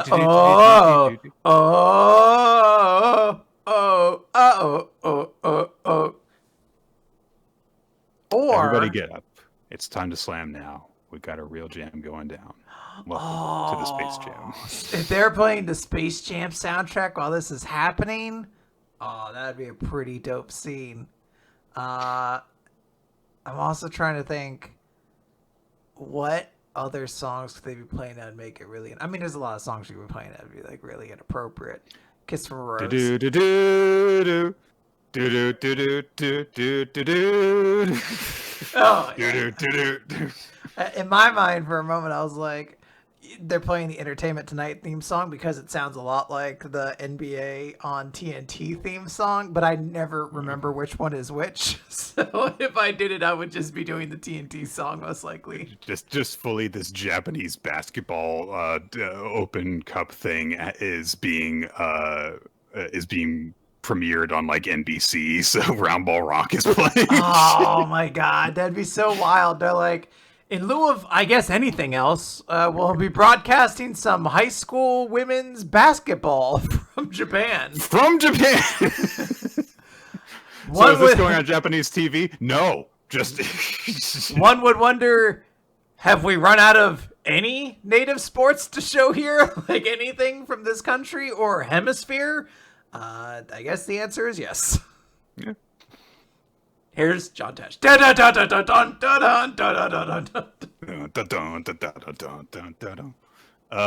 Yeah. Okay. So that is the chapter of Blue Box. It's definitely like a, oh my god, it's gonna happen kind of chapter. So the big moment isn't happening in this, but the big moment is coming. So it seems like we are going to fairly soon wrap up this, like you make a mini arc thing that's going on, and potentially change up the status quo a bit. We'll see. All right. We got a lot of chapters still to discuss. We do. We've got like 6 more to do. So Cipher Academy, chapter 16, decoding the king and the rook at the same time. Because chess. That's actually illegal to do in most places, so be careful about that. We start the chapter by very briefly checking in on Group C, where, again, everyone is cosplaying, including Tayu cosplaying as Toshusai, so she's got her jacket over another jacket. Then we eventually, after kind of flashing through the other groups, come back to Iroha's group in the photography club room, and he's pacing around the scene of the crime, thinking to himself, like, okay, the killer is Shokuho Yorokawa, currently being played by Otama Jakushi Mamushi Hishikawa. Such a long name. It's got to be some kind of a Jogi reference of some kind. So he analyzes, like, if this were just like a straight up detective story, then I would have solved it. But this is a murder mystery game, and the killer's identity doesn't get revealed by a detective. It gets revealed by a majority vote. So probably right now, she's in there trying to convince everyone that I, as the spy, am the killer. So I need to get back there and take part in the discussion. But role-wise, Oboro-san isn't the type to vindicate herself. And I don't know, when it was established that like this role-playing aspect of the game is so important, it feels like they all just decide to do this because they're kids who love to have fun. I was gonna say, they're just silly little kids. They want to be a little silly, you know? And kind of mean. This is a little bit of a roast in a certain way for some characters. Oboro's skills, he's got, he looks like, okay, so I've got these different abilities. How can I use them to actually get a victory here? And then he thinks about it as like, oh, right, I've still got that 5-star puzzle. I should write it down before I forget it. So he writes it out for himself. And he's like, the alphabet here that it was written in was connected by dots and lines like Morse code. So again, we're getting this whole like, there's lines in it, therefore there must be lines in the puzzle way to solve the puzzle thing. So then he realizes, well, I've got this blank puzzle and I'm in a photography development room. What if you invert this the way that you invert the color of a negative? So if you translate the message to dots and dashes in Morse code, and then for every dot you make a dash, and every dash you make a dot, then it instead spells out one more spy. And I never in a million years would have solved this clue, but at least in this case, I understand the logic that Iroha approaches it with. It's like, okay, in the context of everything, this makes sense why this is done this way. I'll take it at least. So then he thinks about the reaction that he got when he shared the 5-star puzzle with Moku, the bandage girl. And it's like, so was she confused because she was shocked that there was another spy? No, she probably couldn't solve it. So analyze that pretty quickly.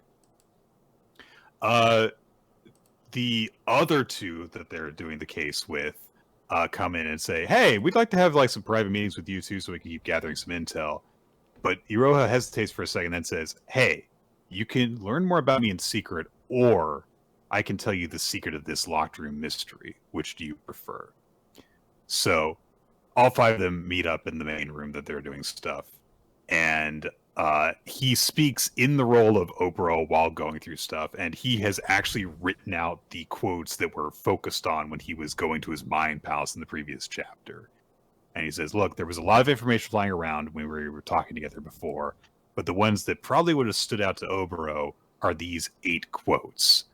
And so one of them realized, like, okay, so you're talking about not secondary information, hearsay, and guesses. You've only picked out eyewitness testimonies that you thought could have been gained from decoding one of the dying messages.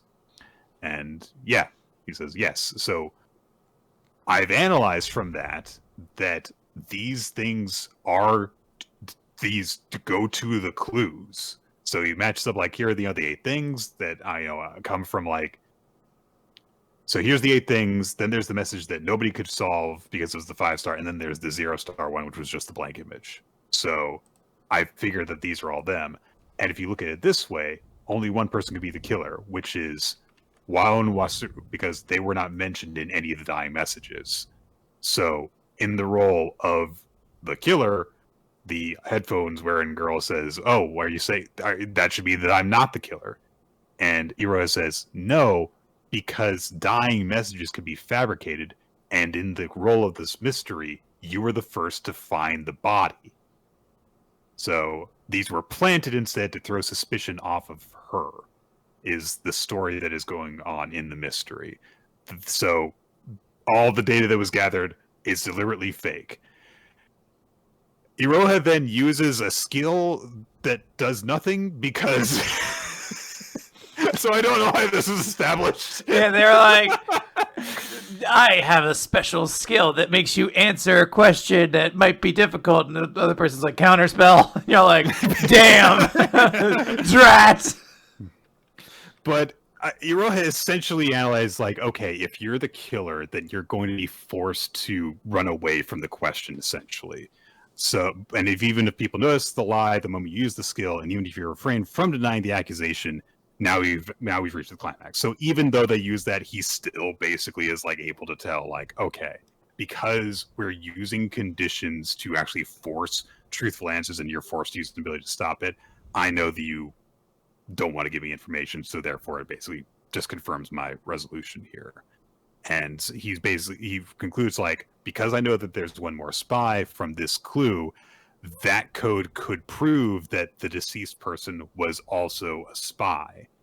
And we get this very text-heavy explanation of why everyone votes the way that they do on the next page, which is that there are certain victory conditions and defeat conditions that people have, and everyone's like, there's no way I can actually win, so I just have to avoid my defeat condition.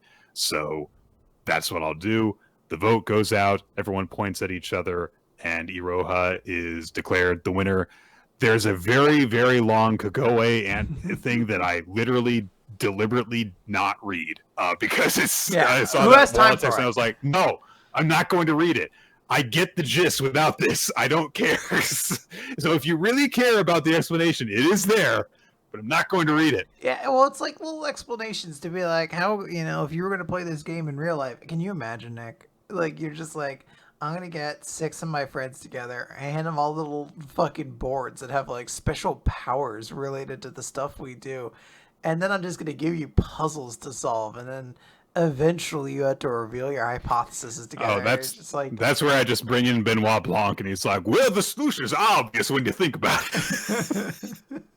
Well, yes, a lot of things can be solved, Dick, if you just bring in Benoit Blanc. Like, where's my phone? I guess I'll bring in Benoit Blanc. He's like, I have to think on your watch, good madame. You can hit a button and your phone will make noises. It'll So tell you. it makes me consider, how could you ever lose your phone unless... You're the Limburg baby. Like, oh, damn it. I shouldn't have brought in Benoit Blanc. I knew he was going to reveal shit about me. And then he just says Elon Musk is an idiot for 5 minutes straight, and it's great. He's not even connected to the puzzle anymore. He's like, that motherfucker is blocking tweets on Twitter from different countries. Like, what the fuck? So Iroha heads off to announce his victory in the classroom, and he, in the hallway, meets up with Toshisai, who of course won hers. Like, there's no surprise there. The winner of the other group is Yosai Mura, who is Ski Mask Girl, which I don't think we've really gotten to know her at all prior to this point in the series. I know she's shown up a couple of times, but that I don't remember any details about her of relevance. But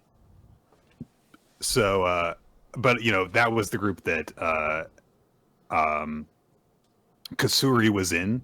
So, you know, Iroha was like, yeah, I guess that this would not really play to her strengths. And she wasn't even intending to win that round, as we know, to begin with. She was hoping to get in a group where she could support Iroha. Mm-hmm. So the three of them went off together, and they're like, oh, yeah, you know, you were in a really tough group, Toshisai. And Toshisai is like, oh, it was elementary. So, meanwhile, it seems like you've worried your little butt off. So it like goes from using Iroha's catchphrases to her own. It was like, oh, no, all right, my transformation out of it is complete. And scene. It might be my favorite moment of the chapter. It's just like, all right, and I'm out of character. She also says, like, I got some support from Taiyu, which is like, that's not surprising. You know, Taiyu is part of her group. So they're like, okay, you know, I would guess that Toshisai is probably the top pick when it comes to a possible winner, since Group A's winner is probably another person from the Toshisai group. They get in there, and it's not Omamuro, the last member of the Toshisai group. It's Anonymity-san, the girl who's literally just anonymous and has a censorship bar over her eyes to hide her identity the entire time.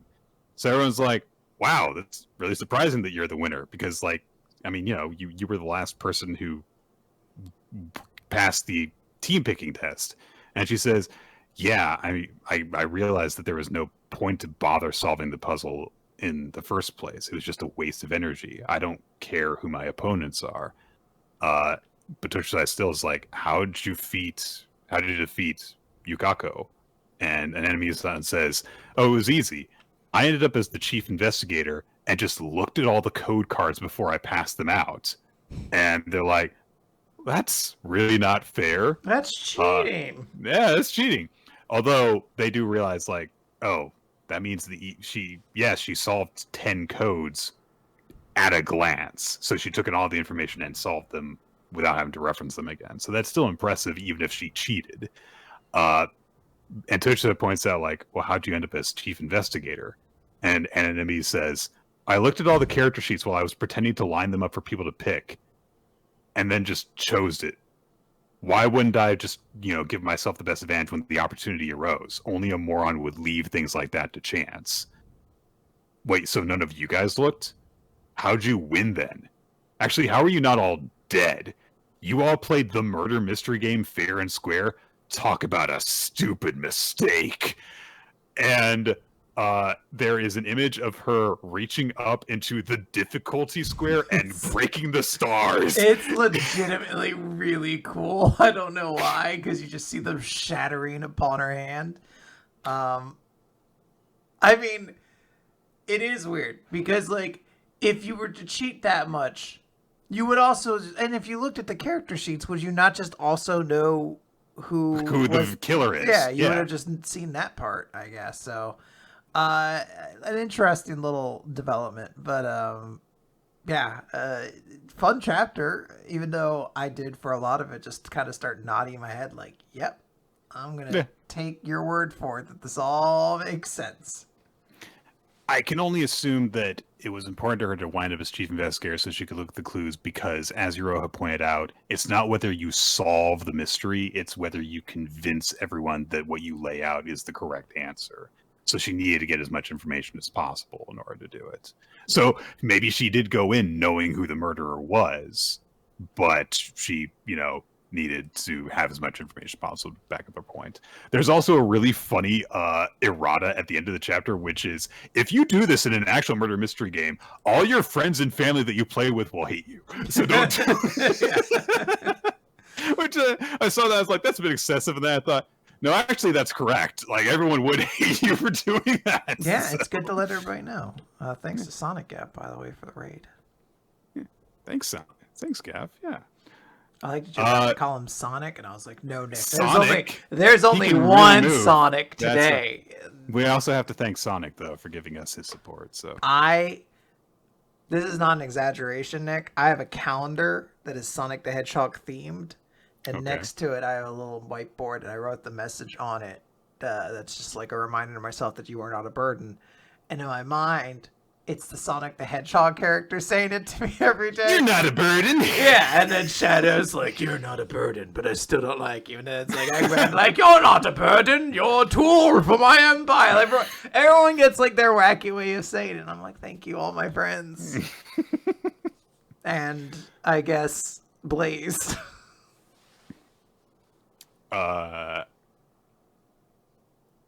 That seems kind of like an unnecessary singling out of Blaze the Captain. Yeah. So. I'm just saying, Nick, I don't consider her canon, even though she is. Clearly. She's been in multiple games. But, like, come on.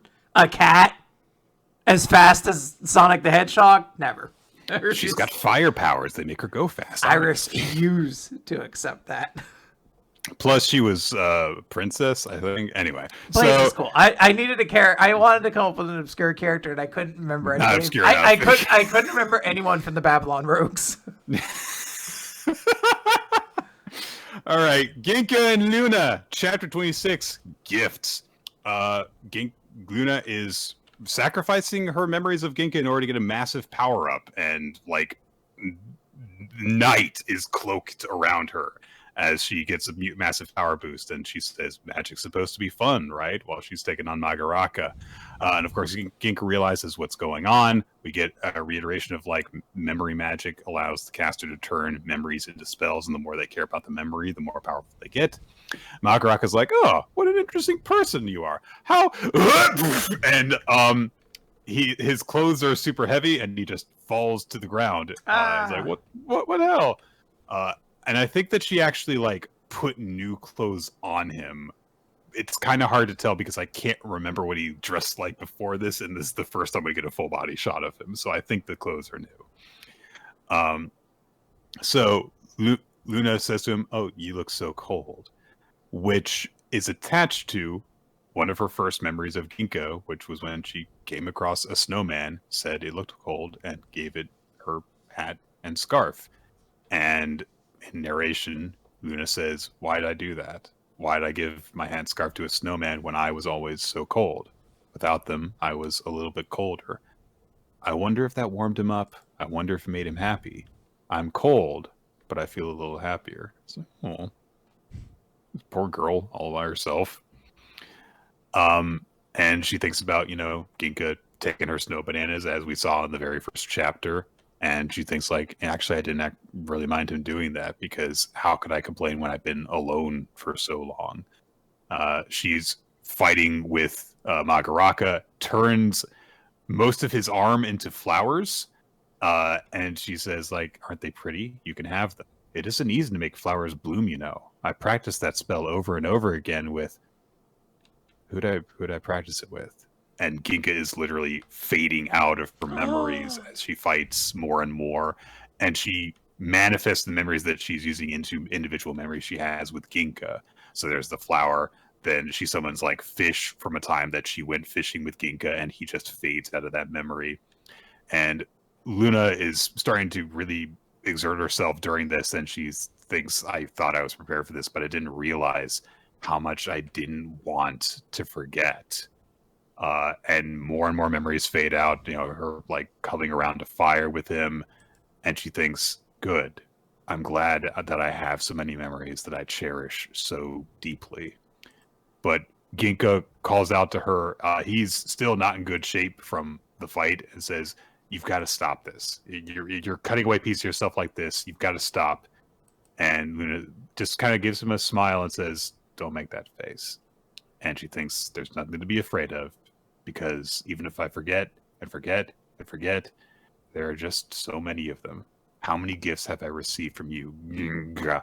And even his name is fading from her mind. And as she tries to say it, it's getting scribbled out more and more and becoming more and more unclear. And she thinks that she owes him so much. And she thanks him and says goodbye. And ultimately, disaster was averted. We don't even really see, I don't think, how she beats Magaraka, although she shoves her hand in his chest and roots grow out of him, so maybe that's it. But there's not really a confirmation of when the final blow actually is. And narrations flat out says that the battle came to an end with his apparent escape. So it's not even like, oh, you beat the bad guy, the day is saved forever. We're in a weird space, Nick, where this series is clearly like speed running its ideas, but it's not ending. Like it's not ending next week. Like we're in a spot where like, how long does this series run? Question mark. I don't know. Yeah, could be interesting. Yeah, and of course, when Ginka goes to approach Luna, she doesn't recognize him anymore. All of her memories of him are gone. So it sucks. Yeah, I guess we'll see where the series goes next week. I have no idea at this point. Yeah, it makes for I guess an intriguing level of this story. I can't say I'm like, it'd be better if I knew the series was just ending and I could just appreciate this as kind of like an ending. And I'm still trying to, because I don't think the series can last that much longer. I mean, I guess you could use this as like a weird reset to everything, because there's no conclusion for like Locke even in any of this. So like, you're like, you gotta do something with that character, I presume. But yeah, we're in this spot where you're like just waiting to see if this is trying to wrap up or what. It's very curious.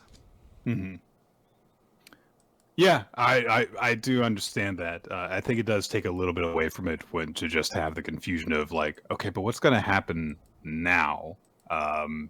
Just because like, even if you're not aware of the general context of things, like the way things have been paced so suddenly in the last few weeks, and to go with this route where it very much feels like a final angle to go through, and then it's just not concluded with a sense of an actual ending, is like, well, wait, wasn't that supposed to be the ending? So yeah, I don't know.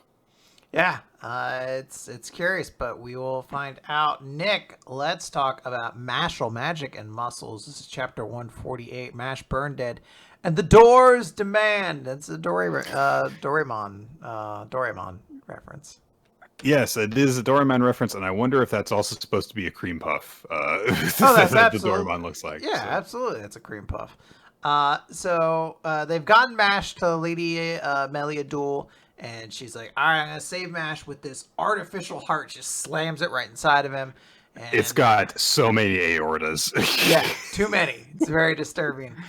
She explains it's made from Digitalist by Wizarding, the Witch of the Eastern for all this lore that's not important, but they also note it has a high rejection rate and requires the patient to get 66 hours of complete bed rest. 66.6. But they note though, like that, there's no way we're going to be able to hold off Innocent Zero that long.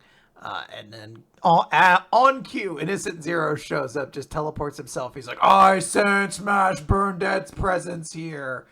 Goes to fire off this big strike, but Melia Duel stops it with like this big punch. And she's like, look, until he is fully recovered, Mash is under my protection. Cut to the infinite white void as Mash is there saying like, where am I?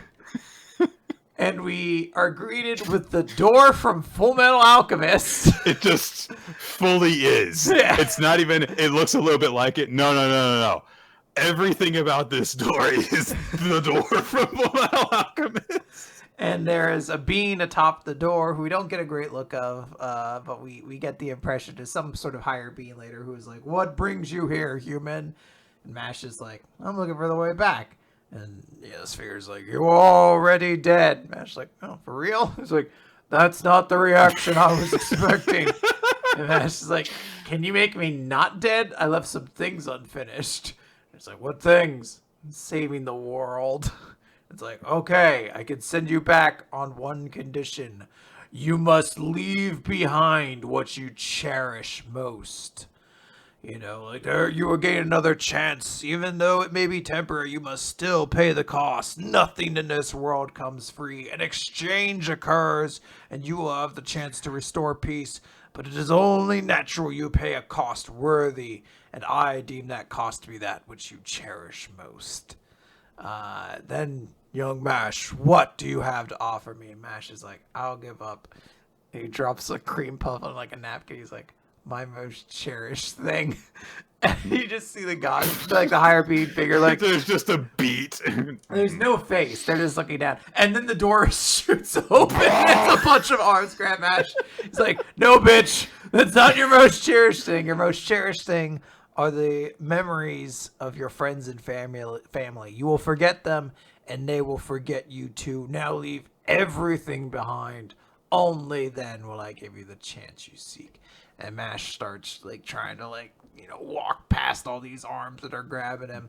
Hired beings like, "A vain attempt. The door of demands exists beyond the physical realm.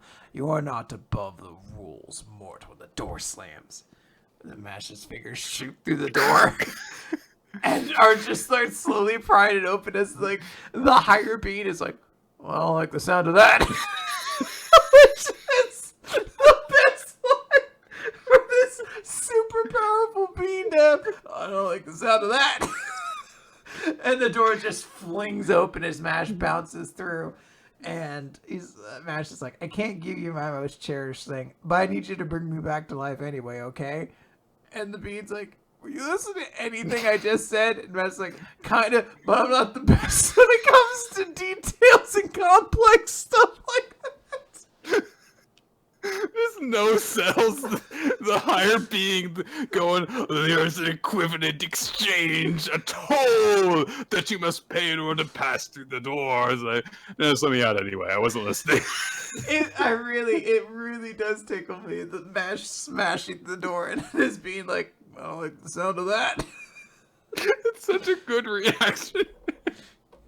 That's Mash. Very funny chapter. Austin, you should have been on it. Where's Austin? God damn it. Yeah, you could have been on this episode and refuted any attempts to say that you're a horny little goblin toad, horny for mommies to step on you, but you can't, and now everyone knows it's just the truth of the matter.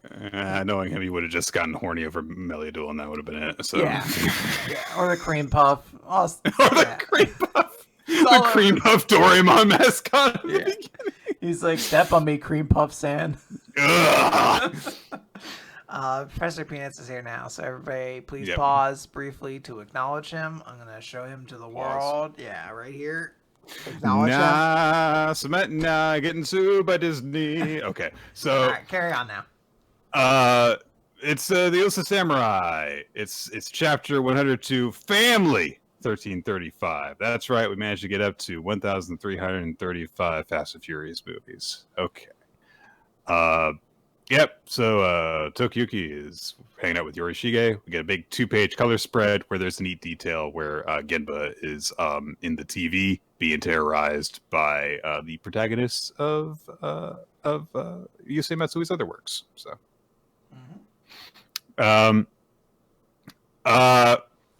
yep. So they go to see the great Buddha in Kamakura Hall.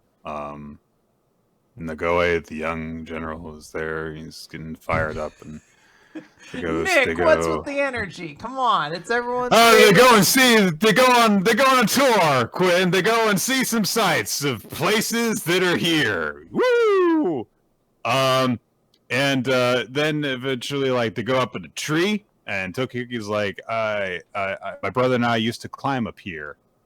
And I first discovered this tree the day I met Ashikaga Takauji. Do you foresee me defeating him? And Yorishige just says, the future is uncertain. Let us go elsewhere so I may tell you the reason. So they go to another location, Okoku Temple. And Yorishige says that this is the resting place of Ashitaga Ietoki. He had committed suicide 50 years ago, and it is said that he made a wish at the moment of his death. In 3 generations may my descendants seize power. Such wishes are powerful, and the prophesied child is born bearing a deep grudge, and also in a pool of blood. So that's nice.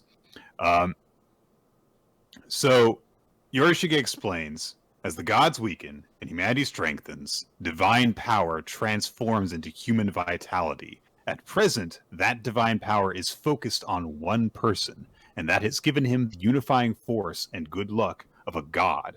Ashikaga Takauji was the prophesied child who came 3 generations later. When next you meet, you shall know the essence of his power.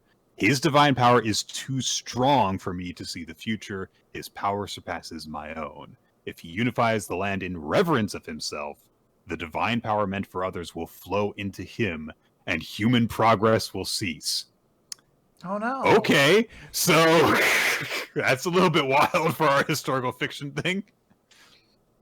Yeah, and he says, like, that's why I chose you, Tokiyuki, so you've got to keep on doing what you're doing. Only human beings full of vitality can prevent Takauji's rule. And when mortal strength fails, Shizuku will prove helpful to you. What? Shizuku will get to do something? It's been so long since that's happened. I think the last time she did anything really of relevance was when she had that, like, board game match with, oh, what's her name? I can't remember her. I'm sure she'll never show up again. So, then they just kind of keep on going sightseeing after that, and Tokiyuki's like, he always kind of stops whenever it pleases him and leaves me confused, but Yorishige has done more for me than any father would. So all bonds between them, isn't this nice? They keep on going around doing stuff, visiting temples and places, and they get to see like sites that Tokiyuki remembers from his childhood, but he gets to go on them with his new friends and father figure. The night of August 3rd, Shizuku bolts awake, and she senses something. There is a strong wind, which disturbs Nagoe and this dude over here with the mustache. And who should approach but Mima, the light-haired girl that they encountered in Kyo. Kyo! Yep. Whose father sent her forth saying, let your divine power be the first strike in this war. And seemingly the storm is originating from her as she casts it forth towards Tokiyuki's forces. I will say, these last 2 pages, very cool shading and poses and stuff. This whole thing of like, oh, Ashikaga is a demon who will literally stop the progress of humanity is like, all right, this is a real guy, so you're kind of like going a little overboard with this. So, at this point for me, it's getting a little bit into like historical propaganda territory. I feel like, but I don't understand the context of things well enough to get that. It's just that I'm getting certain vibes off this at this point. Yeah. So I have mixed feelings about this chapter. I had boring feelings about this chapter, so that's my thoughts. I just haven't been super invested in the Elusive Samurai in a little bit, so it's just kind of a thing to read through and see. I get that. Let's talk, Nick, about Black Clover, page 354, Judgment Day, and we open with Master Luscious saying, the day of judgment has arrived. Let's take our first step for the sake of true peace. So all of the Magic Knights are gathered around inside the Club Kingdom, Clover Kingdom. They're gathered around the club. Yeah, they are the club. And everybody's there. We even see what was her name? Lola Pachika? Fuck yes. Queen Pikachu and her friend Scarface Man. And then I think Yuno's mom? ? I don't really know who that is. I think it's Yuno's mom. Everybody's, kind of gathered around. They're like, shit's gonna get real. But they have the full force of every Magic Knight available. Yeah, including the captain of the Purple Orcas. Look at him right there. Everyone's big face. Like, don't worry, guys. I'm here. We interrupt this tension for a moment for Charlotte to go to Yami and say, like, hey, I just need to apologize. I'm sorry. This poor woman. She's like, I just want to apologize for avoiding you lately in this battle. I'll fight and carry out my mission without letting personal feelings get in the way. And Yami's like, what are you talking about? Like, nobody's worried about that. Battlefield comrade, prickly queen. Which I want someone to be like, too many words. You can't make that a nickname. There's too many things there. And he says, like, hey, once this fight's over, let's go for, oh, right, you can't hold your liquor. All right, well, then have tea with me because there's something I want to talk to you about. No, he's a pretty cool dude. Yeah. I feel like, yeah. Cut over to the great hero, Jack the Ripper. He says, I like how we've got all of these, I can't remember this name, so here's a different name from you. But you always remember not only Jack the Ripper, but that he is a great hero. He is the great hero, Jack the Ripper, and he's like, ha! He just said, he says, ha! He's a goose now. If you're coming, I'm going to slash you up. And then Master Luscious is like, hello, friends.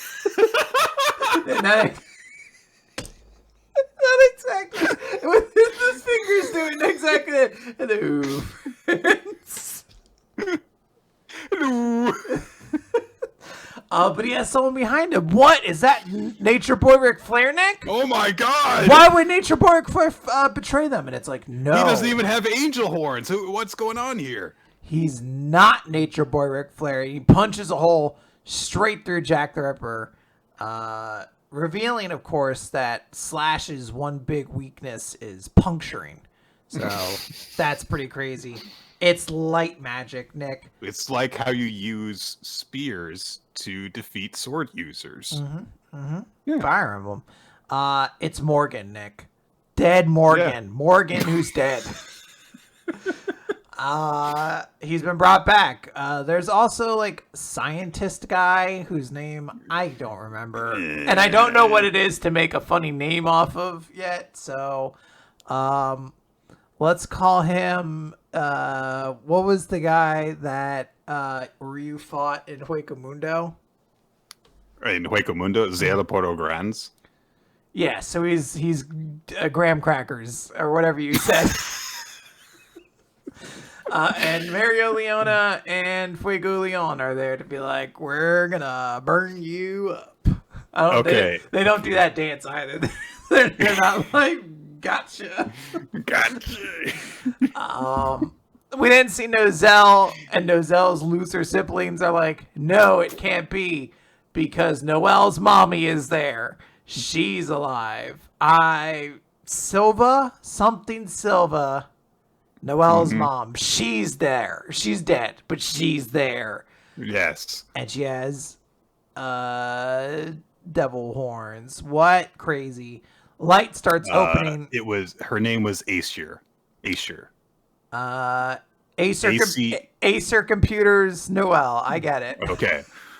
The light starts opening from the sky. People start pointing like, ooh, angels. And we start seeing angels circle the Clover Kingdom, as Master Luscious says, and now let us bring happiness to the world. He's doing jazz hands in my version. The whole time. I don't think he's doing jazz hands in the real version, but it would make it more might fun be. if he was. It's a close up on his face. He's like, and now angels.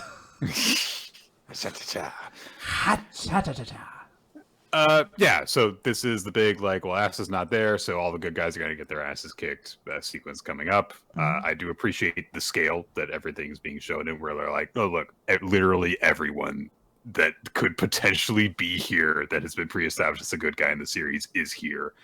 Except the Black Bulls, of course, because they're still looking for Asta. Yes.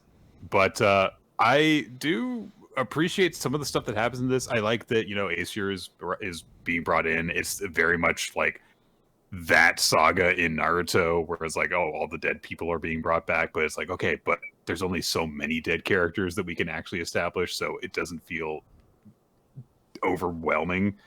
I don't really know about how she looks, not because I have a problem with the design, but because she looks too much like Noelle, which I know is the point, but still, it's distracting.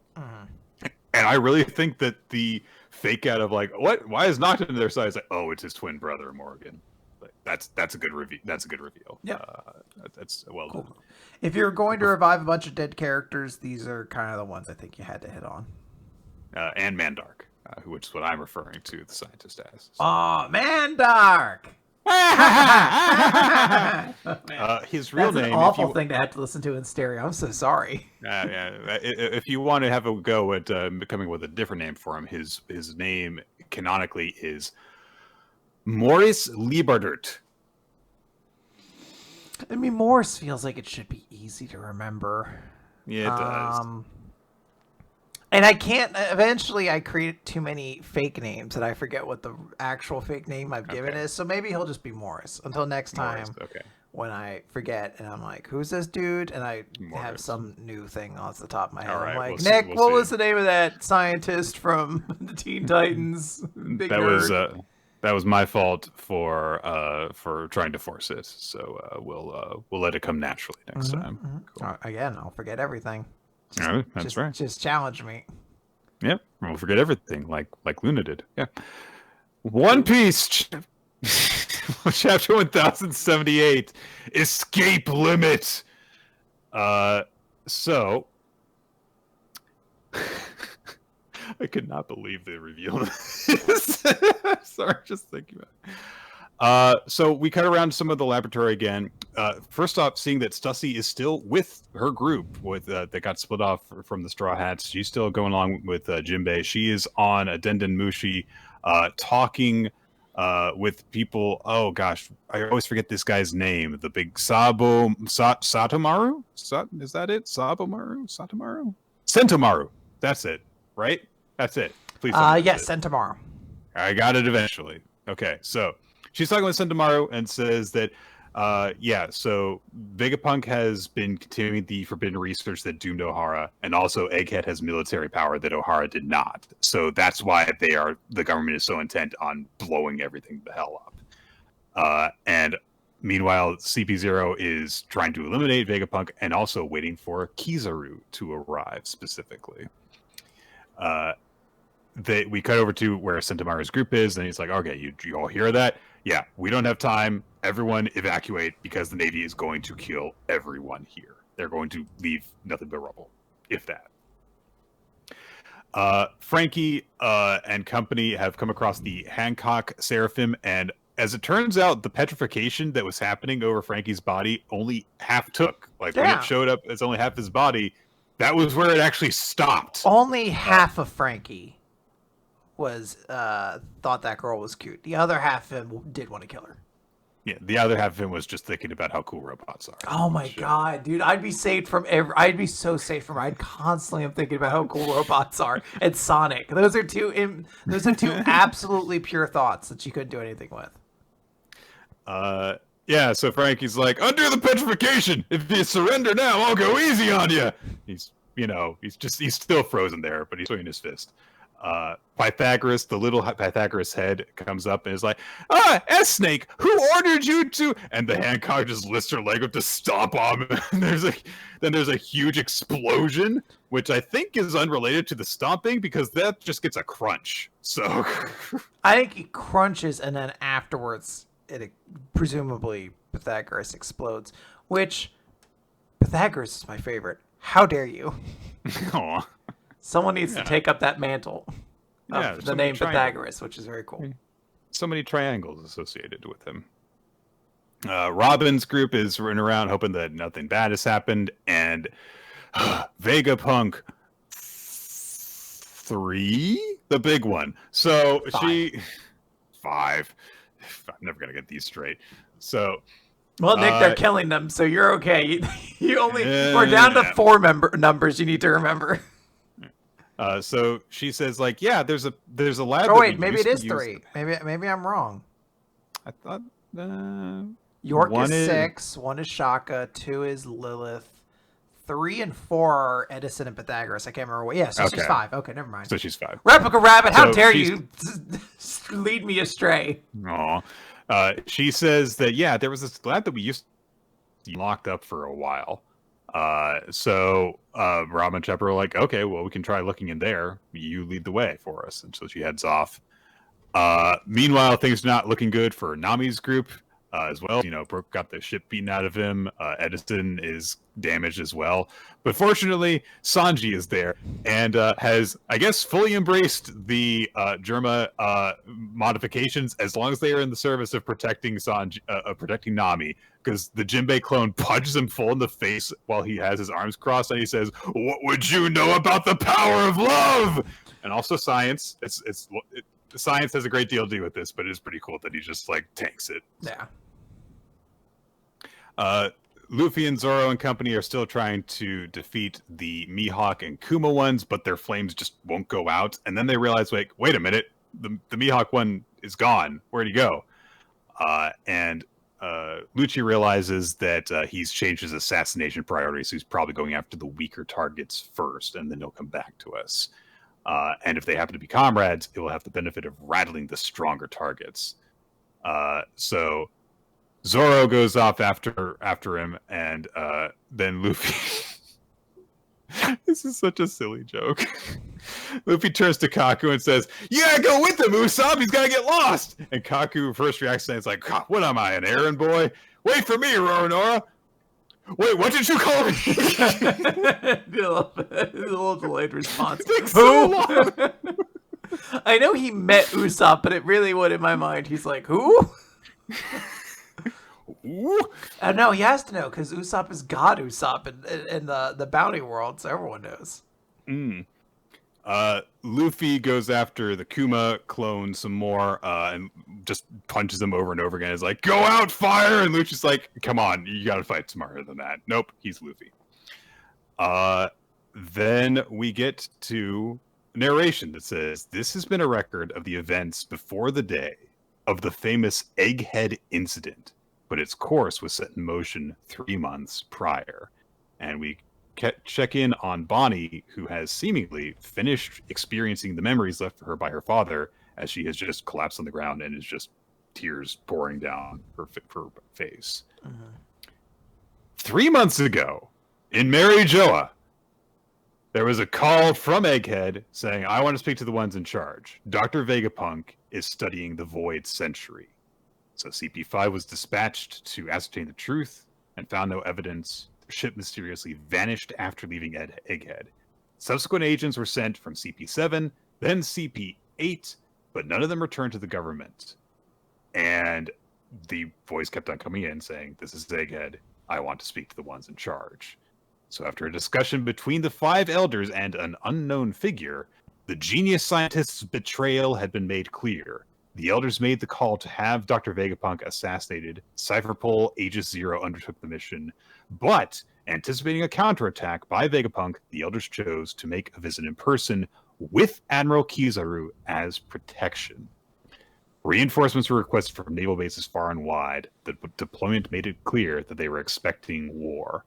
And it's not just Kizaru who is on the way. We see that there a number of vice admirals, including Dahl, are also there. Yeah. Well, Austin somewhere just there's like a big boing, boing sound effect. It's Austin turned to attention. And of course, who should ready to be stepped on? Yep.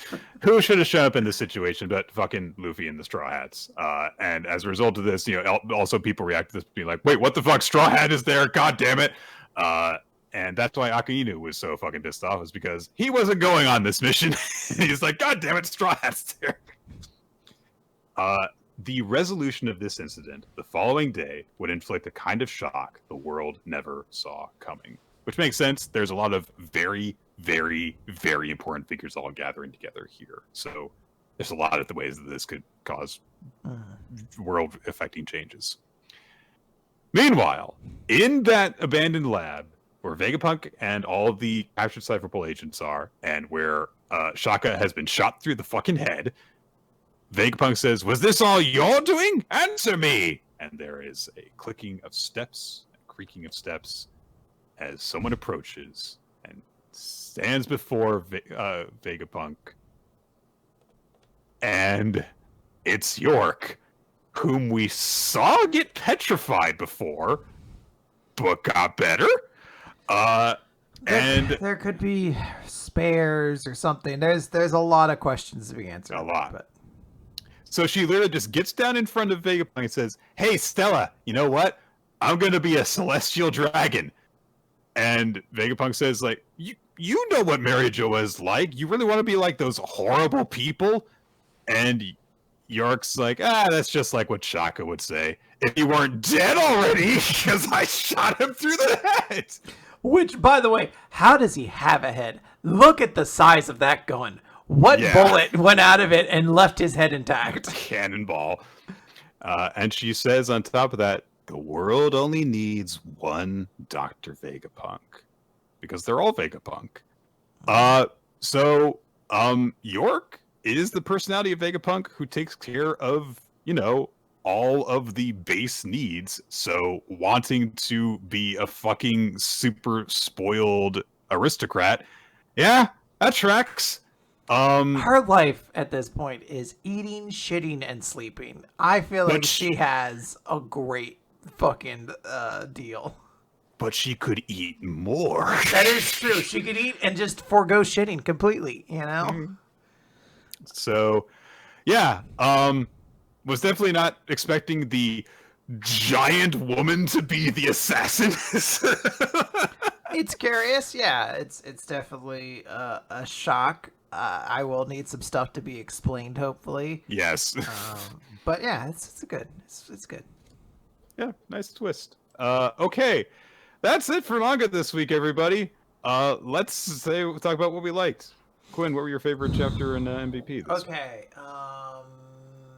Favorite chapter is a little tough. So I'm going to start with MVP. I'm going to give to Billy from Undead Unluck. I really thought he was funny. I thought he came off as cool this chapter. But I really, really, really did enjoy just his little segments. I am going to say Luna from Ginka Glüna, because although this has been a twist or a development, I will say, that has come very suddenly, a lot of the stuff that she's talking about did get me in the heart. So I have to say it was still effective. And I will give credit for that. For chapter of the week, I'm between like two series. I think I'm gonna give it to Mashle. I really, really enjoyed Mash this week. Funny chapter. Very, very, very funny. Very amusing. My other one was gonna be Blue Box, but I was like, I feel like I've been giving a lot to Blue Box. So I'll throw Mash that for a very, very funny chapter. I'm going to mine to Cipher Academy. This chapter was dope, despite how little I was able to work out of the puzzle myself. I thought that the way that Hiro was able to lay things out was nice. And I love this reveal of anonymity as like the next big hurdle in this. Just the over-the-top nature that she's introduced in is great. So I did very much enjoy this chapter. But there were, despite the fact that we had some missteps this week, I actually thought that there were quite a few really good chapters as well. I really, really liked Mashle as well as you did. I thought the Black Clover chapter was good. I thought the development in One Piece was cool. Blue Box, great. Akane-banashi, great. Unfortunately, we had that Spy Family chapter and that Boruto chapter, but yeah, you can't win them all. Can't win them all. The audience, by the way, picked Ginka and Luna as their chapter of the week, and then Luna, they agreed with you, as character of the week. Nice. All right, y'all, that is going to do it for Weekly Manga Recap. Thank you for joining us for the show. We record here live on twitch.tv/RoloT Wednesdays in the evening at about 7:30 Eastern time. So tune in when we do that. You can also catch recordings on weeklymangarecap.podbean.com, as well as on our YouTube channel, youtube.com/weeklymangarecap. Catch the video version there. And also, we're just generally wherever podcasts can be listened to if you look up Weekly Manga Recap. We would like to thank everyone who supports the show. You can, if you want to, show some monetary support over on patreon.com/weekly manga recap. Recently, we posted a bit of a buddy chat that featured us playing a game that nobody can see, but it was a lot of fun for us. Yeah, So it'll be up very soon. That's patreon.com/weekly manga recap. We would also like to thank everyone who's just part of our Discord server, which is the best way to kind of keep track of what's going on with the show right now. There's a blast that goes out whenever the stream goes live, whenever a new thing gets posted, and also it's a great place to discuss stuff. There's been some nice discussion of the recommendation that we've been working on, weekly chapters as they come out, all that good stuff. You can also use it to find the Google Doc that is maintained by Ninja X3i, which keeps track of a bunch of statistics associated with the show, including like the MVP and best series voting, and also like the annual stuff that we do at the end of the year. Find out if a series that you wonder if we've covered a series in the past, it'll be tracked there as well, or you can just add it to the recommendations page and maybe we'll get to it. Mm-hmm. And we want to thank as well Milo Jack Stillitz and Winslow Cheddar for creating the opening sequence of the show for the video version, and Steve Man, who does some title cards for us. You can check out his artwork wherever boobs can be drawn on the internet if you look for Steve Man art. Yes. And that's gonna do it, guys. Yeah. So.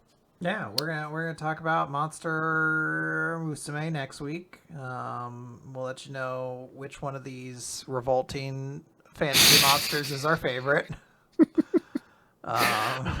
Well, Quinn, don't give too much away here. No, you get to find out which one of these disgusting little freaks we begrudgingly have to say is our favorite, because one of them, I guess, that technically has to be. Yeah, waifu by default. That's what we'll go with. I refuse to go with that. I would never waifu any of these characters. But maybe I would. So, like, if all of the Monster Musume characters were like the Toy Story 3 toys about to go into the furnace, one I would want to go in last. Like, they're all going into the furnace. Like, that's where they're headed. But, like, instead of them all holding hands, they just keep pushing each other down. And there's one that I'm going to want to, like, be the last one into the furnace. you want them to be the last one standing, and then also the arena blows up. Yeah. Yep, exactly. So look forward to that discussion, everyone. See you next week. Bye.